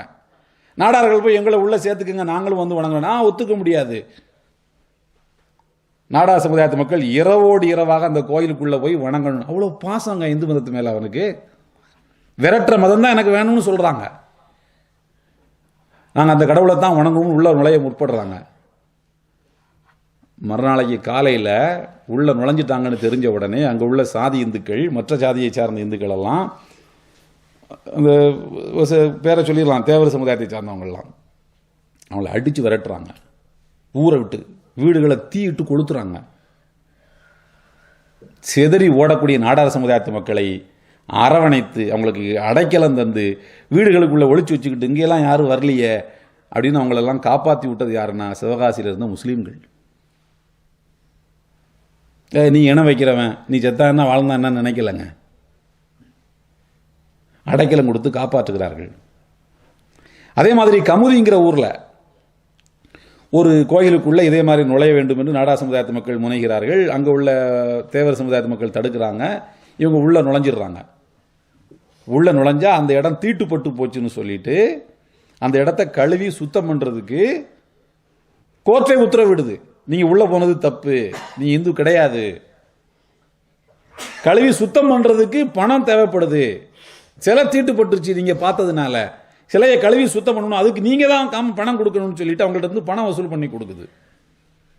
இந்த மக்கள் இந்த இதே மாதிரி வந்து கன்னியாகுமரி மாவட்டம், கன்னியாகுமரி, திருநெல்வேலி, இந்த கமுதி, இப்படி பல கேஸ் தமிழ்நாட்டில். இந்த மக்கள் எல்லாம் சேர்ந்து என்ன பண்ணிட்டாங்க, அப்படி பாதிக்கப்பட்ட மக்கள் நாடா சமுதாயத்தை சார்ந்தவங்க மெட்ராஸ் ஹைகோர்ட்டில் வழக்கு தொடர்கிறார்கள். என் ஆண்களும் இந்து மதத்தை சார்ந்தவங்க தான், எங்களுக்கும் இந்த கோயில்களுக்குள்ள நுழைஞ்சு சிலைகளை வணங்குறதுக்கு அனுமதி வேணும், அதனால் நீங்கள் அனுமதி நீங்கள் வாங்கி கொடுங்க, நாங்கள் இந்துன்னு சொல்லி நீங்கள் டிக்ளேர் பண்ணுங்கன்னு கோர்ட்டில் நீதிமன்றத்தில் வழக்கு போடுறாங்க. நீதிமன்றம் தெரியுமில்ல, பல நாட்கள் வழக்கு இழுத்து அடிக்குது, இந்த பக்கம் ஆர்கியுமெண்ட் அந்த பக்கம் ஆர்கியுமெண்ட் கேட்டு முடிச்சு கடைசியில் ஜட்ஜ்மெண்ட் கொடுக்குறான், நீங்கள் இந்து அல்ல, கோயிலுக்குள்ளே போனது தப்பு, இந்து மதத்தில் உள்ள பெரிய அதுக்கு பனிஷ் பண்ணணும் உங்களை, நீங்கள் அதுக்கு பணம் கொடுக்கணும். இன்றைக்கும் கமுதியில் நாடார்கள் உள்ள நுழைஞ்ச மெயின் கேட் இருக்கு பாருங்க, அந்த மெயின் கேட்டில் சுவத்தை வச்சு எழுப்பி பின்வாசல் வழியாக தான் மக்கள் போயிட்டு இருக்காங்க. ஏன்னா இந்த வாசல் தீட்டுப்பட்டுருச்சுங்கிறதுனால சுவர் இருக்கு. இப்பவும் நான் சும்மாலாம் சொல்லலை, படமே வச்சிருக்கேன், நான் புகைப்படமே வச்சிருக்கேன். அப்போ இதெல்லாம் மெட்ராஸ் ஹைகோர்ட்டில் கேஸ் போடுறாங்க, வழக்கில் தோத்து போறாங்க. அதற்கு பிறகு 1897 99 பிரிவி கவுன்சில் இருக்கு பாருங்க. பிரிவி கவுன்சில் தெரியுமில்ல, நீங்களாம் இங்கே வாழ்றதுனால பிரிவி கவுன்சில்னா என்னன்னு தெரியலன்னு நினைக்கிறேன் உங்களுக்கு. பிரிவி கவுன்சில் தெரியும், பெரிய ஆட்களுக்கு தெரியும் பிரிவி கவுன்சில்னா. அதாவது என்னன்னா, பிரிட்டிஷ் மகாராணிக்கு கீழே இருக்கக்கூடிய சட்ட மேதைகளை கொண்ட, உதாரணத்துக்கு சுப்ரீம் கோர்ட் வச்சுக்கிடுவோம், பிரிட்டிஷ் ஆட்சிக்கு கீழே இருக்கக்கூடிய உலகத்தினுடைய எல்லா பகுதிகளிலும் இருக்கக்கூடிய மக்களுக்கு ஃபைனல் ஜட்ஜ்மெண்ட் இங்கே தான், அங்கே உள்ள அப்பீலுக்கு வரதா இருந்தால் இங்கே தான் அப்பீலுக்கு வரணும். பிரிவி கவுன்சிலில் இங்கே வழக்கு கொடுக்குறாங்க நாடார்கள், எங்களுக்கு இந்து கோயில்களுக்குள்ள போறதுக்கு அனுமதி வேண்டும். பிரிவி கவுன்சிலில் வழக்கு போடுறதுக்கு எத்தனை ஆயிரம் செலவாகும், அவ்வளவையும் செலவு பண்ண தயார். அதற்காக 1899 அவர்கள் செலவழித்த பணம் 42,000 ரூபாய், 42,000, 42,000. அப்போது ஒரு பவுன் தங்கத்தின் விலை 18 ரூபாய். ஒரு பவுன், ஒரு கிராம் இல்ல, ஒரு பவுன் தங்கத்தின் விலை 18 ரூபாய் என்று இருந்த காலகட்டத்தில் 42,000 ரூபாயை செலவு செய்து நாங்கள் இந்துதான் சொல்லு நீதி பிரிவி கவுன்சில் வழக்கு கொடுக்குறாங்க. பிரிவி கவுன்சில் மொத்த கேஸையும் விசாரிச்சுட்டு அதுவும் சொல்லுது நீங்க இந்து இல்லைன்னு சொல்லுது, கோயிலுக்குள்ள வந்தது தப்புன்னு. இவ்வளவு தூரம் போராடியும் நம்மளை இந்த மதம் சேர்த்துக்கலன்னு சொன்னா நாம ஏன் அந்த மதத்தில் இருக்கணும் என்று மனம் வெறுத்து போய் அவர்கள் தேர்ந்தெடுத்தது இஸ்லாத்தை. சிவகாசியில் 3000 பேர் இஸ்லாத்துக்கு வர்றாங்க ஓவர் நைட்டில். அங்கே அந்த சமுதாய தலைவர்கள் எல்லாம் ஒன்று கூடி எடுத்த முடிவு. அவர்களுக்கு முன்னால் பல வாய்ப்புகள் இருந்தன, புத்த மதத்துக்கு போயிருந்திருக்கலாம், பிரிட்டிஷ் ஆட்சிங்கிறதுனால கிறிஸ்டியானிட்டிக்கு போயிருக்கலாம், அப்படி சில பேர் போயும் இருக்காங்க கன்னியாகுமரி டிஸ்ட்ரிக்டில் ஏரியாவில். ஏன் இந்த பகுதியில் வாழக்கூடிய மக்கள் இஸ்லாத்துக்கு வந்தார்கள்னா, அங்கே வாழ்ந்த முஸ்லீம்கள் பிரதிபலன் பாராமல் அந்த நாடார் கம்யூனிட்டி தாக்கப்பட்ட நேரத்தில் அடைக்கலம் தந்தவர்கள் முஸ்லீம்கள். அடைக்கலம் தரும்போது இவன் நாளைக்கு முஸ்லீமா மாறுவான்னு அவங்க கற்பனை கூட பண்ணல. என்ன அடிப்படையில் அடைக்கலம் கொடுத்தார்கள்? ஒரு மனிதன் அவன் ரத்தம் சிந்தக்கூடாது, ஒரு மனிதன் அவன் அநியாயத்துக்கு உள்ளாக்கப்படக்கூடாது, அவனுக்கு நீதி வேண்டும், அவனுக்கு நீதி வேண்டும். வாக்சித்து இன்னல்லாஹ யுஹிப்புல் முக்ஸிதீன், நீங்கள் நீதியோடு நடந்து கொள்ளுங்கள், நீதி செய்பவர்களை அல்லாஹ் நேசிக்கிறான் என்ற அந்த வார்த்தைக்கு ஒப்ப முஸ்லீம்கள் நாடார் கம்யூனிட்டிக்கு உதவி செய்தார்கள், நீதி வழங்கினார்கள். ஆகையினால அந்த மக்கள் பல ஆப்ஷன்கள் அவங்களுக்கு இருந்தும் கூட இஸ்லாத்துக்கு வந்தார்கள். அப்படியே இன்னைக்கு வாங்க, இன்னைக்கு நிலைமை என்ன? அந்த நாடார் கம்யூனிட்டியினுடைய உழைப்பு, வருமானம், மிகப்பெரிய ஸ்தாபனமெல்லாம் இருக்குது சென்னையில். அவங்களுக்கு பேங்கே இருக்குது, தனி பேங்கே இருக்குது, மெர்கண்டைல் பேங்க்கு, சரவணா ஸ்டோர், அது இதுன்னு நிறைய அவங்களுக்கு அந்த சமுதாயத்தை சார்ந்தவங்க தான். நிறைய பேர் அவங்கள்ட்ட பெரிய பெரிய அதிகாரிகளாக இருந்திருக்காங்க. கிங் மேக்கராகவே, இந்தியாவுடைய கிங் மேக்கராகவே இருந்தார் காமராஜர், அந்த கம்யூனிட்டியை சார்ந்தவர் தான். இந்திரா காந்தி பிரதமர் ஆக்குனதே அவர் தான், அவர் காங்கிரஸ் கமிட்டி தலைவராக இருக்கும்போது. அவ்வளோ செல்வாக்கு மிக்க சமுதாயமாக அது வளர்ந்து ஆளாகி, அது தலையெடுத்து வளர்ந்து தன் உழைப்பால் தன் திறமையால் அப்படி ஓங்கி நிற்கும் போது ஆர்எஸ்எஸ் என்ன பண்ணுது? அவங்களை எல்லாம் அப்படியே அரவணைச்சு அவங்களுடைய உழைப்பையும் வருமானத்தையும் மடமாற்றி தனக்கு வச்சுக்கிச்சு. இன்னைக்கு பிஜேபியுடைய தமிழ்நாட்டு லீடர் யாரு? தமிழிசை யாருங்க? நாடார் கம்யூனிட்டி. தமிழ்நாட்டில் ஒரே ஒரு எம்பி, இப்போ தானே எலெக்ஷன் வந்திருக்குது, பொன் ராதாகிருஷ்ணன், அவர் யார்? நாடார் கம்யூனிட்டி. இன்னைக்கு பிஜேபியில் ஆர்எஸ்எஸ்ல இருக்கக்கூடிய பெரும்பாலானவர்கள் நாடார் கம்யூனிட்டி சார்ந்தவங்க. கரெக்டாக எப்படி அந்த சமுதாயத்தினுடைய உழைப்பை உறிஞ்சிறது கரெக்ட் நேரம் சரியான நேரத்தில் வந்துட்டான் பாருங்க. இவன் தான் ஒரு காலத்தில் அடித்தான், இவன் தான் ஒரு காலத்தில் துன்புறுத்தினான். துன்புறுத்தியவனுக்கு சேவகம் செய்வதற்கு அந்த சமுதாயம் போய்விட்டது அடைக்கலம் தந்த சமுதாயத்துக்கு எதிராக. அங்க போய் இருக்கிறாங்கிறது பிரச்சனை இல்லை, அதனுடைய கொள்கை உரிமை இருந்துட்டு போகட்டும். ஆனால் ஒரு ஹேட் பாலிசியை, ஒரு வெறுப்பு கொள்கையை சுமந்து கொண்டு ஒரு வெறுப்பு மூவ்மெண்ட்ல இருக்கான் பாருங்க, அது முஸ்லிம்களுக்கு எதிரான இயக்கத்தில். அப்ப நம்ம எங்க கோட்டை விட்டோம்? நம்முடைய முன்னோர்கள் எவ்வளவு கரெக்டா அதை பண்ணியிருக்காங்க. பிரதிபலன் நம்ம இப்போ இருப்பது போல அழைப்பு பணி செய்வதற்கு இயக்கங்கள் அப்போது கிடையாது. 1899 இன்னைக்கு அழைப்பு பணி செய்வதற்கு இயக்கங்கள் இருக்கின்றன. அழைப்பு பணியை ஒரு கான்செப்டா பல மணி நேரம் பேசுவதற்கு பேச்சாளர்கள் இருக்காங்க. அழைப்பு பணி செய்வதற்கு சென்டர்கள் நிறைய இருக்கு தமிழ்நாட்டில். அப்போ இதெல்லாம் தோத்து போறது எதனால? ஒரு முறைப்படுத்தப்பட்ட தாவா என்பது முறைப்படுத்தப்படாமல் இருந்த நேரத்தில் பல்லாயிரக்கணக்கிலே மக்கள் இஸ்லாத்தை நோக்கி வந்தது என்ன? முறைப்படுத்தப்பட்ட தாவா இருக்கிற நேரத்தில் நாம இழந்துகிட்டு இருக்கிறது என்ன? இந்த இடைவெளி எங்க இருந்து வருது? சொல்றது புரியுது இல்லை உங்களுக்கு? தயவு செய்து புரியுதா இல்லையா? இந்த இடைவெளி எங்க வருது? இப்போ முறைப்படுத்தப்பட்ட தாவா இருக்கும் போது தானே கூட்டம் கூட்டமா வந்திருக்கணும். இப்ப நம்ம இழக்கிறோமே, ஒரு கம்யூனிட்டியை நமக்கு எதிராக நிக்குத. அப்போ தாவா என்பது முறைப்படுத்தப்படாமல் இருந்த நேரத்தில் நடந்தது என்ன? ஒருவேளை இன்டென்ஷன், அந்த நீயத்து சுத்தமா இல்லையோன்னு ரொம்ப கவலையா இருக்கு எனக்கு. அல்லாஹ் தண்டிச்சிருவானோன்னு பயமா இருக்கு. நம்ம வேலை செய்யறோம், ஆனா ரிசல்ட் நம்ம உயிரோட வாழ்ந்துகிட்டு இருக்கும் போதே வெறுப்பு கொள்கை பரவுது. முஸ்லிம்கள் மேல வெறுப்பை சுமக்கிறவனுடைய எண்ணிக்கை அதிகமா இருக்கு. அவங்க இயக்கம் கட்டுறாங்க, வளர்கிறார்கள், அரசாங்கத்தை பிடிக்கிறார்கள். நம்முடைய நீயத்து சரியில்லாம தான் நம்ம தோத்துக்கிட்டு இருக்கோமோ அப்படின்னு பெருசா கவலையா இருக்கு. என்ன காரணங்கிறது அல்லாஹ் தான் நன்கறிந்தவன். அல்லாஹ் நம்முடைய எண்ணங்களை அல்லாஹ் சுத்தமாக்கணும். நம்முடைய நீயத்துக்களை எல்லாம் என்ன செய்யணும்? ஒழுங்காக்கி வைக்கணும். எங்க நம்ம கோட்டை விடுறோம்னு தெரியல. சோ அப்போ முஸ்லிம்கள் அந்த காலத்தில் பெரிய அளவுல நம்மள மாதிரி இபாதத்துகள்ல பெருசா இருந்த மாதிரியும் தெரியலங்க.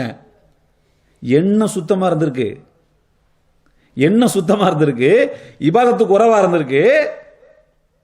இப்போ இபாதத்து நிறைய இருக்கு, ஆனா எண்ணம் எப்படி இருக்குன்னு தெரியல. எண்ணம் சுத்தமா இல்லைன்னு நான் எப்படி சொல்ல முடியும்? அதை சொல்றது கூட பயமா இருக்கு. அப்படியானால் ஒரு பன்மை சமூகத்தில் ஒரு முஸ்லிமனுடைய பொறுப்பு என்ன அப்படின்னு சொன்னா, அவன் சர்வீஸா பண்ணணும். அதே மாதிரி 1897 விவேகானந்தர் இருக்கார் பாருங்க, ஃபேமஸான ஒரு ஆளு, ராமகிருஷ்ண பரமஹம்சருடைய சிஷ்ய பிள்ளை அவர் விவேகானந்தர். அவர் அமெரிக்காவில் சிகாகோவில் சர்வதேச ஆன்மீக மாநாடு நடக்குது. ஆன்மீக மாநாட்டில் அவர் கலந்து கொள்ள வேண்டும் என்று அவருக்கு அழைப்பு வந்திருக்கு விவேகானந்தருக்கு. அவருக்கு போய் பேசணும், இந்து மதத்தினுடைய பெருமைகளை சொல்லணும்னு அவருக்கு ஆசை. அவர் வெறி பிடிச்ச இந்துலாம் கிடையாது, நிதானமானவர்.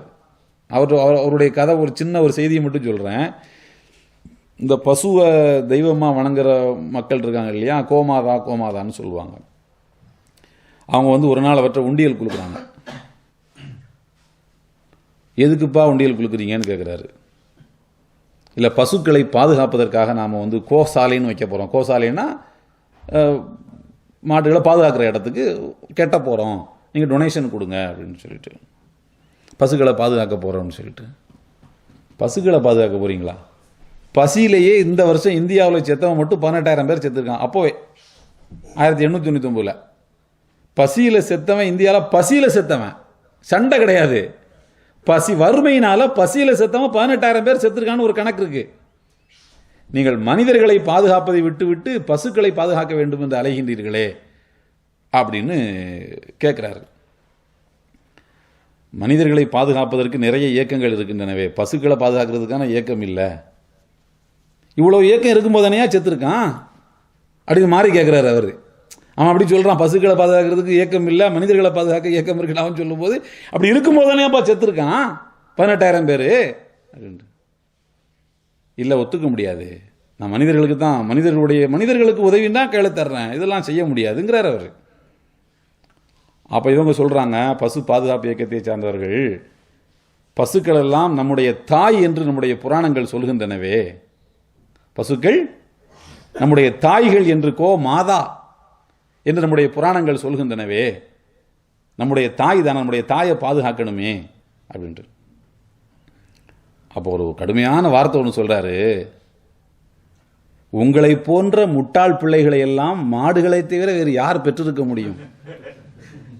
அவருடைய வார்த்தைங்க, சும்மா சொல்லல, அவருடைய வாசகம் அது. எங்கள் வீட்டுக்கு பக்கத்தில் தான் ராமகிருஷ்ணா மடம் இருக்குது, அங்கே வாங்கின புத்தகத்தில் படித்து தான் நான் சொல்கிறேன், அஃபிஷியலாக வெளியிட்ட புத்தகம்.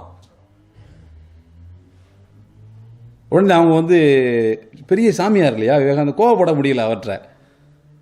அடுத்து சொல்றாரு, மனிதனுக்கு பிறந்தவனெல்லாம் மனிதனை பற்றி கவலைப்படுகிறான், நீங்கள் மாடுகளுக்கு கவலைப்படுவதில் தெரிகிறது நீங்கள் யாருக்கு பிறந்தவர்கள் என்பது. எவ்வளோ காட்டமான வார்த்தை பாருங்க. இது வேற யாராலையும் சொல்லியிருக்க முடியுமா? சொன்னா விட்டுருப்பானா? அப்படிப்பட்ட சிந்தனை தெளிவுபடுத்தியவர் விவேகானந்தர்.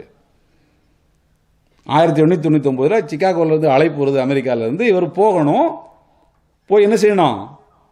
ஸ்பீச் கொடுக்கணும் சர்வதேச ஆன்மீக மாநாட்டில். அப்போது இந்தியாவில் 500க்கும் மேற்பட்ட சிற்றரசர்கள் இருக்கிறார்கள், மகாராஜாக்கள், குறுநீர், பல சிற்றரசுகள் சேர்ந்தது தானே இந்தியா. இந்தியாங்கிறது ஒரு பெரிய பெரிய ஒருங்கிணைந்த நாடு கிடையாது, இல்லை, யூனியன் தானே, பல நாடுகளை கொண்ட யூனியன் தானே, இந்தியன் யூனியன் தானே இருக்கு இப்போ கான்ஸ்டிடியூஷன்ல. 500 மகாராஜாக்கள்கிட்ட ஒவ்வொரு மகாராஜா கிட்டையா போய் கதவை தட்டி, எனக்கு பணம் கொடு, நான் அமெரிக்காவுக்கு போகணும், எனக்கு ஹெல்ப் பண்ணுன்னு சொல்லி கேட்குறாரு. ஒரு ஆன்மீகவாதி, எந்த ரொம்ப தன்மானம் உள்ளவர் அந்த ஆளு, அவ்வளோ சீக்கிரம் யார் முன்னாலும் போய் நிற்க மாட்டாரு. ஆன்மீக மாநாட்டில் போய் இந்து மதத்தினுடைய பெருமைகளை நான் சொல்லணும். அவன் கிறிஸ்துவத்தை பற்றி சொல்லுவான், இஸ்லாத்தை பற்றி சொல்லுவான், புத்த மதத்தை பற்றி சொல்லுவான். நான் இந்து மதத்தினுடைய பெருமைகளை சொல்லணும், இந்தியாவிலிருந்து நான் ஒருத்தன் தான் போகிறேன், எனக்கு பணம் கொடுங்கன்னு கேட்குறாரு. 500 மகாராஜாக்கள்கிட்ட யாருமே அவருக்கு பணம் கொடுக்கவில்லை.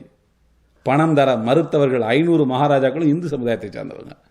இவர் பேச போகிறது இந்து மதத்தினுடைய பெருமைகளை, பணம் கொடுக்கல யாரும். ரொம்ப கவலையோடு கன்னியாகுமரி பீச்சில் உட்காந்துட்டார். போங்கடா நீங்களும் உங்கள் இதுன்னு சொல்லிட்டு. அங்கே இருந்தது தான் கன்னியாகுமரி. அங்கே விவேகானந்தருக்கு நினைவு சின்னம் இருக்கு பாருங்க. எதனால் வந்துச்சு? அங்கே கவலையோடு உட்காந்துட்டார். அங்கே வந்தாருன்னு சொல்லுவானே தவிர ஏன் வந்தாருன்னு சொல்ல மாட்டான். வந்தால் டவுசர் கிழிஞ்சிரும். ஏன் காரணத்தை சொன்னால் டவுசர் கிழிஞ்சிரும்ல, அதனால் காரணத்தை சொல்ல மாட்டான். இதை பற்றி இவர் ரொம்ப கவலையாக இருக்கும்போது ஒருத்தவங்க சொல்கிறாங்க, நீங்கள் ராமநாதபுரம் மன்னர்கிட்ட போனீங்களா? சேதுபதி, அவர் கொஞ்சம் மன விசாலமான ஆள், அவர் கொஞ்சம் பணம் தர வாய்ப்பு இருக்குன்னு. போயா 500 பேர்கிட்ட போயாச்சு, இவன் ஒருத்தன் தான் பிச்சோம், போங்கப்பா அப்படி ரொம்ப இல்லைங்க, நீங்கள் போய் பாருங்க. சரின்னு ராமநாதபுரத்துக்கு வர்றாரு.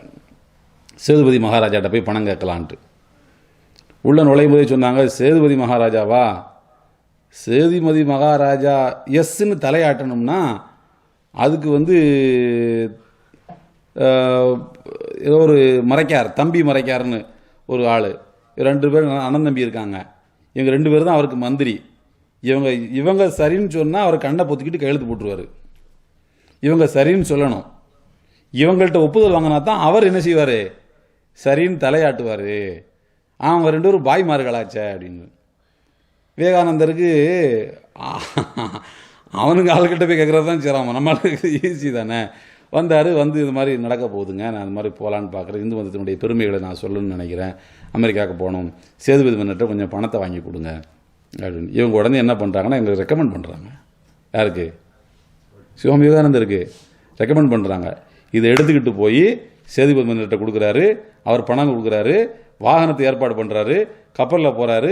போய் இந்து மதத்தினுடைய பெருமைகளை போய் பேசினாரா இல்லையா? பிரதர்ஸ் அண்ட் சிஸ்டர்னு சொன்னார்ல, அதான் பெருமையாக சொல்லுவாங்கள்ல, சகோதர சகோதரிகளேன்னு கூப்பிட்டாருன்னு. அதுக்கு முன்னாடி எப்படி சொல்லி லேடிஸ் அண்ட் ஜென்டில்மேன் தானே சொல்லுவாங்க. இவர் தான் முதல்ல பிரதர் அண்ட் சிஸ்டருங்கிற சொல்ல இன்ட்ரடியூஸ் பண்ணுறாரு. அங்கே போயிட்டு மிகப்பெரிய வரவேற்பு. இந்து மதத்தை பற்றி அவர் பேசணுன்னு நேராக வந்து இறங்குனது. அவர் கல்கத்தாக்கெல்லாம் போகல, சொந்த ஊருக்கெல்லாம் போகல, நேராக எங்கே தான் வந்து இறங்கினாரு? ராமேஸ்வரத்துக்கு வந்து இறங்கி சேதுபதி மன்னரை பார்த்து தேங்க்ஸ் சொல்லிட்டு, கூட இந்த மறைக்காரர்கள் 2 பேர் இருக்காங்கல்ல, பாய்மார்கள், அவங்களுக்கும் தேங்க்ஸ் சொல்லிட்டு தான் அதுக்கப்புறம் தான் அவர் கல்கத்தாக்கே போனார். அதுதான் ஹிஸ்ட்ரி. என்ன பிரதிபலனை பார்த்தாங்க? இப்போ இருந்தால் உடனே குஃபுர் ஃபத்வா கொடுத்துருப்பாங்க. யாருக்கு? அந்த 2 மறைக்க 2 பேர் காஃபிரா போயிட்டாங்க. அவர்கள் இப்போ அதுக்கு ஒரு 2 மணி நேரம் பயானு சிடி கேசட்லாம் போட்டு அவரை காஃபிராக்கி நரகத்தில் கொண்டு போய் விட்டுட்டு தான் மறு வேலை பார்ப்பாங்க. அல்லாஹ் தான் பாதுகாக்கணும். நாக்குகளை பத்திரமா வச்சுக்கிடணும். நம்முடைய நாவுகள் ரொம்ப புனிதமானவைகள். கலிமா சொன்ன நாக்கு. இந்த நாக்கை வச்சு யாரையும் என்ன செய்யக்கூடாது? இவன் காஃபீர் அவன் காஃபீர்னு சொல்லி இதாகிடக்கூடாது. என்ன அவர் எந்த பிரதிபலனை எதிர்பார்த்து அவங்க செஞ்சாங்க? இன்னைக்கு வரைக்கும் வரலாற்றில் நமக்கு ஒரு அந்த பெருமை இருக்குது. இங்கே பார், 500 மகாராஜாக்கள் செய்யாததை சேதுபதி மன்னர் செஞ்சார். அதுக்கு எங்கள் பாய் கொடுத்த ரெக்கமெண்ட் கடிதம் தான் காரணம்னு சொல்ல முடியுது. இதன் மூலமாக நாம் எவ்வளவு விசாலமான மனம் படைத்தவர்கள், ஒரு கொள்கை பெருந்தன்மை உடையவர்கள் நாம் என்று சொல்ல முடிகிறது. இப்படி இருந்தும் நாம இன்றைக்கு பயங்கரவாதிகளாகவே காட்டப்படுகிறோம், சகிப்புத்தன்மையற்றவர்களாகவே காட்டப்படுகிறோம். என்ன காரணம்னா, நிகழ்காலத்தில் வாழுகிற நாம் அப்படி இல்லை, நம்முடைய முன்னோர்கள் போல இல்லை. நமக்கெல்லாம் உள்ளுக்குள்ள ஒரு அகம்பாவம் இருக்கிறது, ஒரு திமிர் இருக்கு. நம்முடைய முன்னோர்களை விட இபாதத்தை நம்ம நல்லா பண்றோம். முன்னாடி எல்லாம் அவ்வளோ இபாதத்து கிடையாது ஹஜ்ரத். எங்கள் ஊரில் இப்போ நாங்கள்லாம் வந்ததுக்கப்புறம் எவ்வளோ இபாதத்து தெரியுமா? எங்கள் ஊரில் ரமலான்லாம் பள்ளிவாசல் நிரம்பி வழியுது, பள்ளிவாசல் நிரம்பி வழியுது. இதயம், இந்த நாக்கு எவ்வளோ பேரை காஃபிராக்கியிருக்கு, எவ்வளோ பேரை நாக்கு காஃபிரா இருக்கு. அவங்க அப்படி சொல்லலையே. அதனால தானே நமக்கு இபாதத்து இருந்து நம்ம கீழே போகிறோமோன்னு கவலையாக இருக்கு. அபூதாவுதுல ஒரு ஹதீஸ் வருது, கடைசியாக அதை சொல்லி முடிக்கிறேன். அபூதாவுதுல ஒரு ஹதீஸ் வருது. நபிகள் நாயகம் ஸல்லல்லாஹு அலைஹி வஸல்லம் அவர்கள் சொல்கிறார்கள். எத்தனை நிமிஷம் இருக்குன்னு? சரி. அபூதாவுதுல ஒரு ஹதீஸ் வருது. நபிகள் நாயகம் ஸல்லல்லாஹு அலைஹி வஸல்லம் சொல்கிறார்கள், கான ஃபீமன் கான கபலக்கும், உங்களுக்கு முன்னர் வாழ்ந்த சமுதாயத்து மக்களில் அகவான், 2 சகோதரர்கள் இருந்தார்கள். இந்த அகவான் என்ற வார்த்தைக்கு 2 பேரும் உடன் பிறந்த சகோதரர்கள்னு அர்த்தம் சொல்றாங்க. இல்ல ஃப்ரெண்ட்ஸை சகோதரர்கள்னு சொல்லுவாங்கல்ல, அந்த அர்த்தத்தில் ரசூலுல்லாஹ் சொல்லியிருந்திருக்கலாம். அது நமக்கு மேட்டர் இல்லை. 2 சகோதரர்கள், 2 நண்பர்கள் இருந்தார்கள் வச்சுக்கோ. அஹதுஹுமா முஜ்தஹிதுன் ஃபில் இபாதா வல் ஆஹரு முதுனிப், அவர்களிலே ஒருவர் இபாதத்திலேயே தன்னை ஈடுபடுத்திக் கொள்பவர், இன்னொருவர் தவறு செய்யக்கூடியவர், பாவம் செஞ்சுக்கிடுவார். அப்போ என்ன செஞ்சுக்கிடுவாரு? பாவம் செஞ்சுக்கிடுவார், புறம் பேசிக்கிடுவார், கோல் சொல்லிக்கிடுவார். அப்படி இப்படி ஒரு மாதிரியா, இப்போ நம்மளாம் இருக்கோம்ல, மாதிரி சொல்லிக்கிறோம் தெரியல அப்படின்னு என்ன, ஒரு மாதிரியா சாஞ்சி பலகீனமான ஆள்னு வச்சுக்குவான். இன்னொருத்தர் பாதத்தினா பாதத்தான் இப்படி இருப்பார். சின்ன பாவம் செஞ்சாலும் அவருக்கு அப்படியே உள்ளம் பதைக்கும். ஐயோ என்ன செஞ்சிட்டீங்க, என்ன செஞ்சிட்டீங்கன்னு பாரு. அந்த தவறு செய்யக்கூடிய முஸ்லீமை பார்த்து இவர் சொல்வாராம், அக்சிர் அம்மா அந்த ஃபீஹி, அக்சிர் அம்மா அந்த ஃபீஹி, நீ செய்யக்கூடிய தவறுகளை படிப்படியாக குறைத்து கொள்ளக்கூடாதா, நீ செய்யக்கூடிய தவறுகளை நிப்பாட்டக்கூடாதா அப்படின்னு சொல்லிட்டே இருப்பாரா. என்னப்பா இப்படி பண்ற, ஒரே பேசிட்டு இருக்கே, புறம் பேசிட்டு இருக்கே, நிப்பாட்டிடக்கூடாதா அப்படின்னு சொல்லி அட்வைஸ் பண்ணிட்டே இருப்பார். ஒரு நாள் இந்த பாவம் செய்யக்கூடிய சகோதரர் ஏதோ ஒரு தப்பை செய்கிறாரு. அந்த தப்பு இவர் மிகப்பெரிய தவறுன்னு நினைக்கக்கூடிய ஒரு தப்பை அவர் செஞ்சுட்டு இருக்கிறார். அப்படித்தான் ஹதீஸ்ல வருது. பெரிய பாவத்தை செஞ்சுட்டாருன்னு வரல. இவர் எதை பயங்கரமான தப்புன்னு நினைக்கிறாரோ அதை இவர் செஞ்சுட்டு இருக்கிறார். உதாரணத்துக்கு பெற்றோரை திட்டிருக்கலாம், ஒரு பேச்சுக்கு தானே, அல்லது ஒரு கோல் சொல்லியிருந்திருக்கலாம், ஏதோ ஒன்று. ஒரு பயங்கரமான தப்பை இவர் நினைக்கிறத அவர் செஞ்சிட்டு இருக்கிறார். அப்போ ஒரு கோபத்தில் கடுமையான, இவ்வளவு நாளாக சொல்கிறேன் திருந்த மாட்டியான்னு சொல்லிட்டு, வல்லாஹி லா யக்ஃபிருக அல்லாஹ், அல்லாஹ்வின் சத்தியமாக சொல்கிறேன், அல்லாஹ் உன்னை மன்னிக்க மாட்டான். இன்னொரு ரிவாயத்தில், இன்னொரு அறிவிப்பில் எப்படி வருதுன்னா, வல்லாஹி லா யுத்ஹிலுக அல்லாஹுல் ஜன்னா, அல்லாஹ் உனக்கு சொர்க்கத்தை தரவே மாட்டான், அல்லாஹ்வின் சத்தியம் அப்படிங்கிறாரு கோபத்தில்.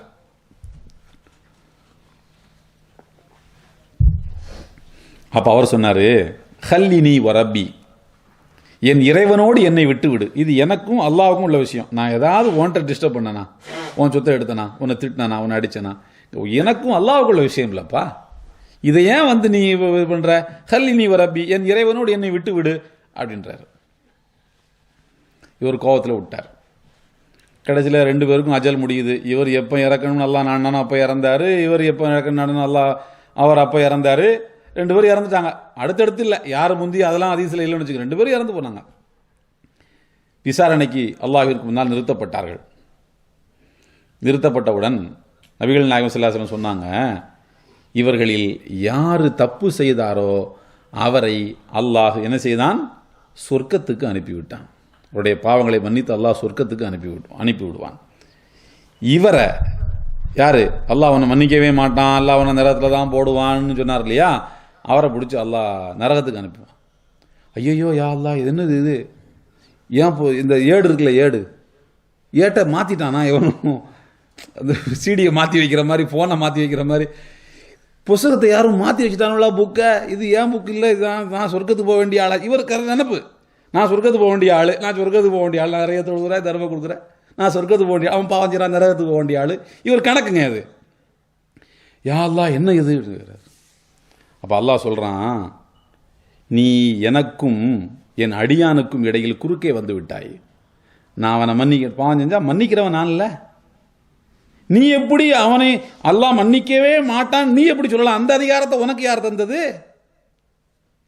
என்ன அர்த்தம்னா, நீ வாழ்க்கை முழுக்க செய்த எல்லா நன்மைகளையும் நீ நரகத்துக்குத்தான் போவாய்னு ஒரு முஸ்லீமை பார்த்து சொன்ன அந்த தீமை சாப்பிட்டுருச்சு. அவர் பாவம் செஞ்சாலும் அல்லாஹ் மன்னிக்கணுமேன்னு கடைசியில் தௌபா செஞ்சுட்டாரு. அல்லாஹ்வுடைய பாவங்களை மன்னிச்சு சொர்க்கத்துக்கு அனுப்பிட்டான். ஒரு தடவை வாழ்க்கையில், ஒரு தடவை ஒரு முஸ்லிமை பார்த்து நீ நரகத்துக்குத்தான் போவாய்னு ஒரு தடவை தாங்க சொல்லியிருக்கிறாரு. அதனால சொன்னவரை பிடிச்சி அல்லாஹ் நரகத்துக்கு அனுப்பிட்டான். இன்னைக்கு மேடை போட்டு 1 மணி நேரத்தில் 55 நிமிஷம் எல்லாத்தையும் நரகத்துக்கு அனுப்பிட்டு கடைசியில் மிச்சம் இருக்கிற 5 நிமிஷத்துலையும் முதல்ல நஹமதுன்னு சொல்லியால அதில் 3 நிமிஷம், வாஹிரு தாவான் அல்ஹம்துலில்லாஹ் 2 நிமிஷம், இந்த 3 5 3 + 2 5 நிமிஷத்தை தவிர 55 நிமிஷமும் யாரையாவது பிடிச்சி நரகத்துக்கு அனுப்பிக்கிட்டே இருக்கிறமே நம்முடைய உரைகள் வழியாக. பேச்சாளர்கள் சில பேர் செய்கிறாங்களே, என்ன என்ன நியாயம் இது? இது என்னது இது? அல்லாஹ் நிகரற்ற நாயன், கருணை மிக்கவன். ஒரு ஒரு ஹஸரத் ஹஸனுல் பஸ்ரி ரஹ்மத்துல்லாஹி அலைஹி என்று நினைக்கிறேன், அவர்கள் சொல்லக்கூடிய ஒரு கற்பனையான செய்தி தான், அது உண்மை கிடையாது, கற்பனையான செய்தி தான். ஒரு இஸ்ராயல் சமுதாயத்தை சார்ந்த ஒருவர் 70 ஆண்டுகளாக உணவு கழிவு நேரம் போக இபாதத்துகள் ஈடுபட்டுக்கிட்டு இருந்தார். காட்டில் ஒரு பாறைக்கு மேலே நின்று வணங்கி கொண்டே இருக்கிறார். அவர் இறந்து போனார். அல்லாஹ் அவரை விசாரணையில் எழுப்புறான். தம்பி, நல்ல இபாதத்தெல்லாம் பண்ணியிருக்கீங்க, அல்ஹம்துலில்லாஹ், உங்களுக்கு என்ன எதிர்பார்க்குறீங்க நீங்கள் என்கிட்ட இருந்து? அல்லாஹ் கேட்டான். பொசுனாரா, என்னத்தை எல்லாம் ரொம்ப எதிர்பார்க்க போகிறேன், அந்த இபாதத்துக்கு 70 வருஷம் பண்ணியிருக்கேன்ல, அதுக்கு ஏதாவது பார்த்து இடைக்கு ஏதாவது நன்மையை கொடுத்துரு, அப்படியே சொர்க்கத்துக்கு போயிடுறேன் அப்படின்ட்டு. ஓஹோ, நீ செஞ்ச 70 வருஷம் அந்த கல் மேலே உட்காந்து என்னை ஒரே இடத்துல உட்காந்து என்னை வணங்கினதுக்கு ஒரு கூலி வேணும்னு எதிர்பார்க்குற, அப்படி தானே? சரி, 70 வருஷமாக அந்த கல்லுக்கு மேலே நீ நின்றாய், அதற்கு உனக்கு பதில் தர்றதா இருந்தால் அந்த கல்லை தூக்கி 70 வருஷம் அவன் மேலே வைக்கலாம். ஏன்னா என்னை பொறுத்த வரைக்கும் அந்த கல்லும் எனக்கு அடிமை, நீனும் எனக்கு அடிமை. நீ அதுக்கு மேலே 70 வருஷம் இருக்க தள்ளத்துக்கு என்ன திமிரா வந்து என்கிட்ட பேசிக்கிட்டு நிற்கிற நீ? யா அல்லாஹ் என்னை மன்னிச்சுக்கோ, என் பாவங்களை மன்னிச்சு, ஏதாவது கருணையப்பட்டு இறக்கப்பட்டு ஏதாவது எனக்கு தான் கேட்கறத விட்டு பிஸ்னஸாக பண்ணுற நீ? 70 வருஷம் வணங்கியிருக்கான் கணக்கு பார்த்து எனக்கு சொர்க்கத்தை கூட என்ன திமிரா பேசிகிட்டு இருக்கிற நீ அப்படின்னு அல்லாஹ் சொன்னதா ஹஸனுல் பஸ்ரி வந்து இது வந்து ஒரு கற்பனையான உரையாடல் தான். நமக்கு புரியுறதுக்காக அல்லாஹ்ட்ட வந்து நீங்கள் வந்து இந்த மாதிரி பேச முடியாது. இது செஞ்சா இது செஞ்சா இது, நான் தொழுதுட்டேன் எனக்கு நன்மையை கொடுத்துருன்னு கேட்க முடியுமா? அந்த தொழுகையில் எத்தனை ஓட்டம் இருக்குது, எத்தனை உடசல் இருக்குது? தக்பீர் கட்டினோடனே உடம்பு மட்டும்தான் எங்கே இருக்குது, எங்கேயோ போகுதே நம்ம இது, கொடியட்டி பறக்குதே. ஸோ அப்போ ஒரு முஸ்லீம் அல்லாஹ் விட்டு இப்படி இருக்கணும். நம்ம வந்து காஃபிர்களை முஸ்லீம் ஆக்குறதுக்கு பதிலாக முஸ்லீம்களையும் காஃபிராக்கி கொண்டிருக்கிறோம். அதான் நடந்துக்கிட்டு இருக்கு இன்னைக்கு. இவர் தொழுவது சரியில்லை, இவர் வந்து வேறு மாதிரி தொழுகிறாரு, நான் நினைக்கிற மாதிரி தொழுகிறது இல்லை, அதனால இவர் நரகத்துக்கு போவார்.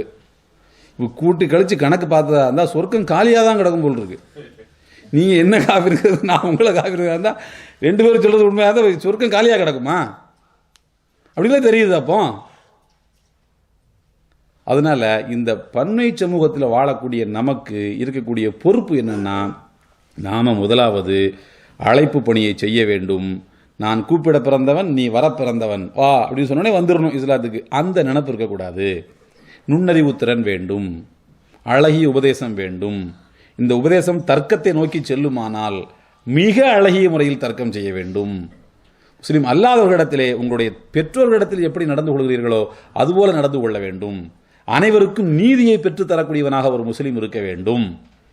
அதில் முஸ்லீம் அல்லாதவன் பாரபட்சம் காட்டக்கூடாது. உமர் ரலியல்லாஹு தஆலா அப்படித்தானே அனைத்து சமுதாயத்து மக்களுக்கும் நீதியை பெற்று தருவதுதான் என்னுடைய வேலை என்று சொன்னார்கள். பைத்துல் முகத்தஸை வெற்றி கொள்ள வந்தபோது அவரிடத்திலே போட்டுக்கொண்ட அந்த ஒப்பந்தத்தை தான் இன்றைக்கு வரைக்கும் வரலாற்றில் இரண்டு இனங்களுக்கு இடையில் இருக்க வேண்டிய உறவு எப்படி இருக்க வேண்டும் என்பதற்கு முன்மாதிரியே உமர் ரலியல்லாஹு தஆலா போட்ட ஒப்பந்தம் தான். ஆகையினால இந்த கடமையை உணர்ந்து சர்வீஸா மட்டும் பண்றது, பிரச்சாரத்தை தாவாவை என்ன செய்ய ரஃபா ஹேண்டில் பண்றது, அது ரொம்ப தவறானது. சர்வீஸ் சேவைகளை சேவைகளாக செய்யும் போது அல்லாஹு தஆலா அவனுடைய மனதில் இருக்கக்கூடிய அந்த கவலை, ஒரு முஸ்லீம் அல்லாதவனை பார்த்து இப்படி நரகத்துக்கு போறானேன்னு கவலைப்படணும். முதலாவது அந்த கவலை அல்லாஹ்வுடைய அரிசத்தோடும் அவனுக்கு ஹிதாயத்து கிடைக்கும். நான் பெரிய வாய்ச்சொல் வீரன், நான் கூப்பிட்டா பல பேர் கண்ணீர் வடிச்சுட்டு இஸ்லாத்துக்கு வருவான்னு நினைச்சிட்டாலே அங்கே நம்ம தோல்வி அடைகிறோம். ஆகையினால நம்முடைய நீயத்து சுத்தமாக இருக்க வேண்டும். அதுதான் ஒரு முஃமினுக்குடைய முக்கியமான குறிக்கோள். எல்லாம் அல்ல அல்லாஹ் தஆலா அதை புரிந்தும் உணர்ந்தும் வாழுகின்ற நல்ல முஸ்லீம்களாக நம் அனைவரையும் ஆக்கியருள் புரிவானாக. வாஹிரு தாவானா அல்ஹம்துலில்லாஹி ரப்பில் ஆலமீன். அஸ்ஸலாமு அலைக்கும் வரஹ்மத்துல்லாஹி வபரகாத்துஹு. அஸ்ஸலாமு அலைக்கும் வரஹ்மத்துல்லாஹி வபரகாத்துஹு. கண்ணியமிக்க பெரியோர்களே, சகோதரர்களே, தாய்மார்களே, சகோதரிகளே, அல்லாஹ்வின் மாபெரும் கருணையாலும் கிருபையாலும் நம்முடைய அழைப்பை ஏற்று ஷேக் முகமது இலியாஸ் ரியாஜி ஹஜ்ரத் அவர்கள் இங்கு வந்து நல்ல பல கருத்துக்களை நமக்கு எடுத்துரைத்திருக்கின்றார்கள். சூரா நிசாவுடைய தப்சீரை சூரா நூருடைய தப்சீரை மிக அழகான முறையிலே நமக்கு விளக்கி பாடமாக நடத்தியிருக்கின்றார்கள். அதே போல எதிர்காலம் இஸ்லாத்திற்கு என்ற தலையங்கத்திலே நாமெல்லாம் வியந்து போகின்ற அளவிற்கு ஆதாரபூர்வமான வரலாற்று விஷயங்களை நமக்கு சொல்லி மிக அழகாக பயான் செய்தார்கள். அதே போல நோன்பும் ஆன்மீக உயர்வும் என்ற தலைப்பிலே அருமையாக நமக்கு உபதேசம் செய்திருக்கின்றார்கள். அதே போல இன்றைய தினம் பன்மை சமூகத்தில் வாழும் முஸ்லிம்கள் என்ற தலையங்கத்திலே சிறப்பான ஒரு சொற்பொழிவை நிகழ்த்தி இருக்கின்றார்கள். அவர்களுடைய உரையை, அவருடைய பேச்சை இன்னும் கேட்டுக்கொண்டிருக்கலாம் என்ற ஒரு ஆர்வம் பார்க்கக்கூடியதாக இருக்கின்றது. இன்ஷா அல்லாஹ் அல்லாஹு ஜல்ல ஷானஹு தஆலா அவர்களை மீண்டும் மீண்டும் நம்முடைய மஸ்ஜிதுக்கு வந்து நல்ல பல சொற்பொழிவுகளை நிகழ்த்துவதற்கு அல்லாஹு தஆலா அருள் புரிவானாக. முதலாவதாக இந்த பயான்களின் நிகழ்ச்சிகளும் நல்ல விதமாக சீரும் சிறப்புமாக நடைபெறுவதற்கு அருள் புரிந்த அல்லாஹ்வுக்கு நன்றி செலுத்திக் கொள்கின்றோம். அடுத்தபடியாக நமக்கு இத்தனை பயான்களையும் உரைகளையும் தப்சீர்களையும் மிக தெளிவான முறையில் எடுத்துச் சொல்லி இருக்கக்கூடிய ஷேக் முகமது இலியாஸ் ரியாஜி ஹஜ்ரத் அவர்களுக்கு நம்முடைய இஸ்லாமிய அழைப்பு மையத்தின் மூலமாக நன்றியை தெரிவித்துக் கொள்கின்றோம். அடுத்தபடியாக நம்முடைய இந்த உரைகளை கேட்பதற்காக வருகின்றிருக்கின்ற பெரியோர்கள், சகோதரர்கள், தாய்மார்கள், சகோதரிகள் அனைவர்களுக்கும் நன்றியை தெரிவித்துக் கொள்கின்றோம். இன்னும் இந்த மார்க்க நிகழ்ச்சிக்காக, இந்த மார்க்க வகுப்புகள் சீரும் சிறப்புமாக நடைபெறுவதற்காக உதவி செய்த நம்முடைய சகோதர சகோதரிகள் அனைவர்களுக்கும் நன்றியை தெரிவித்துக் கொள்கின்றோம். இந்த குறிப்பாக நம்முடைய இஸ்லாமிய அழைப்பு பணி மையத்தில் உள்ள தலைவர், துணைத் தலைவர், செயலாளர், பொருளாளர், இன்னும் கமிட்டியில் உள்ள அனைவர்களுக்குமே நாங்கள் நன்றியும் தெரிவித்துக் கொள்கின்றோம், துவாவும் செய்து கொள்கின்றோம். ஏன்னா அவர்களுடைய முயற்சியின் காரணமாக இப்படிப்பட்ட நல்ல பல வகுப்புகள், நல்ல பயான்கள் நமக்கு கிடைக்கக்கூடியதாக இருக்கின்றது. அல்லாஹ் தஆலா நம் அனைவருக்கும் நல்லருள் புரிவானாக, நம் அனைவர்களையும் சொர்க்கவாதிகளாக்கி வைப்பானாக. அஸ்ஸலாமு அலைக்கும் வரஹ்மத்துல்லாஹி வபரகாத்துஹு. தேங்க்ஸ் சொல்லணும் மக்களுக்கு. அதாவது உரையினுடைய ஓட்டத்தில் அவங்களுக்கெல்லாம் தேங்க்ஸ் சொல்கிறதுக்கு மறந்து சப்ஜெக்டில் உள்ளே போயிட்டதுனால என்னை அழைத்து இங்கே உரையாற்ற வைத்தமைக்காக நம்முடைய தாவா சென்டருடைய பொறுப்புதாரிகள் அனைவருக்கும் என்னுடைய நன்றியை தெரிவித்துக் கொள்கிறேன். குறிப்பாக ஜஃபர்லா நானா, முபாரக் நானா, அஜாபை எல்லாருடைய பேரும் மனசில் இருக்குது எனக்கு. எல்லாருக்கும் அல்லாஹ் தஆலா இம்மையிலும் மறுமையிலும் நிறைவான நற்பாக்கியங்களை தந்தருள்வானாக. நான் கூட நேற்று பேசிகிட்டு இருக்கும்போது சொன்னேன், நிறைய நாடுகளுக்கு போயிருக்கிறேன் அல்ஹம்துலில்லாஹ். போனால் காலையிலையும் சாயங்காலம் வீட்டுக்கு பேசிடுவோம், பிள்ளைங்களை தேடும். இங்கே வந்திருக்கும் போது எனக்கு அந்த தேட்டமே இல்லாத அளவுக்கு ஏதோ நீண்ட நாட்கள் பழகின ஒரு உணர்வோட ரொம்ப நண்பர்கள் மாதிரி பழகக்கூடிய ஒரு சூழ்நிலை இங்கே நான் பார்த்தேன். அல்ஹம்துலில்லாஹ். நான் உளப்பூர்வமான என்னுடைய நன்றியை நான் தெரிவித்துக் கொள்கிறேன். அல்லாஹ் தஆலா உங்களுக்கு இம்மையிலும் மறுமையிலும் நிறைவான நற்பாக்கியங்களை கொடுத்தருள் புரிவானாக. இதற்காக நீங்கள் செய்த எல்லா முயற்சிகளுக்கும் அல்லாஹ் தஆலா உங்களுக்கு நல்ல பாக்கியங்களை தந்து உங்களுடைய இம்மை வாழ்க்கையும் சிறப்பாக்கி வைப்பானாக, மறுமை வாழ்க்கையும் சிறப்பாக்கி வைப்பானாக. ஜஸாக்குமுல்லாஹு கைரன் கஸீரா ஃபித் தாரின். அஸ்ஸலாமு அலைக்கும் வரஹ்மத்துல்லாஹி.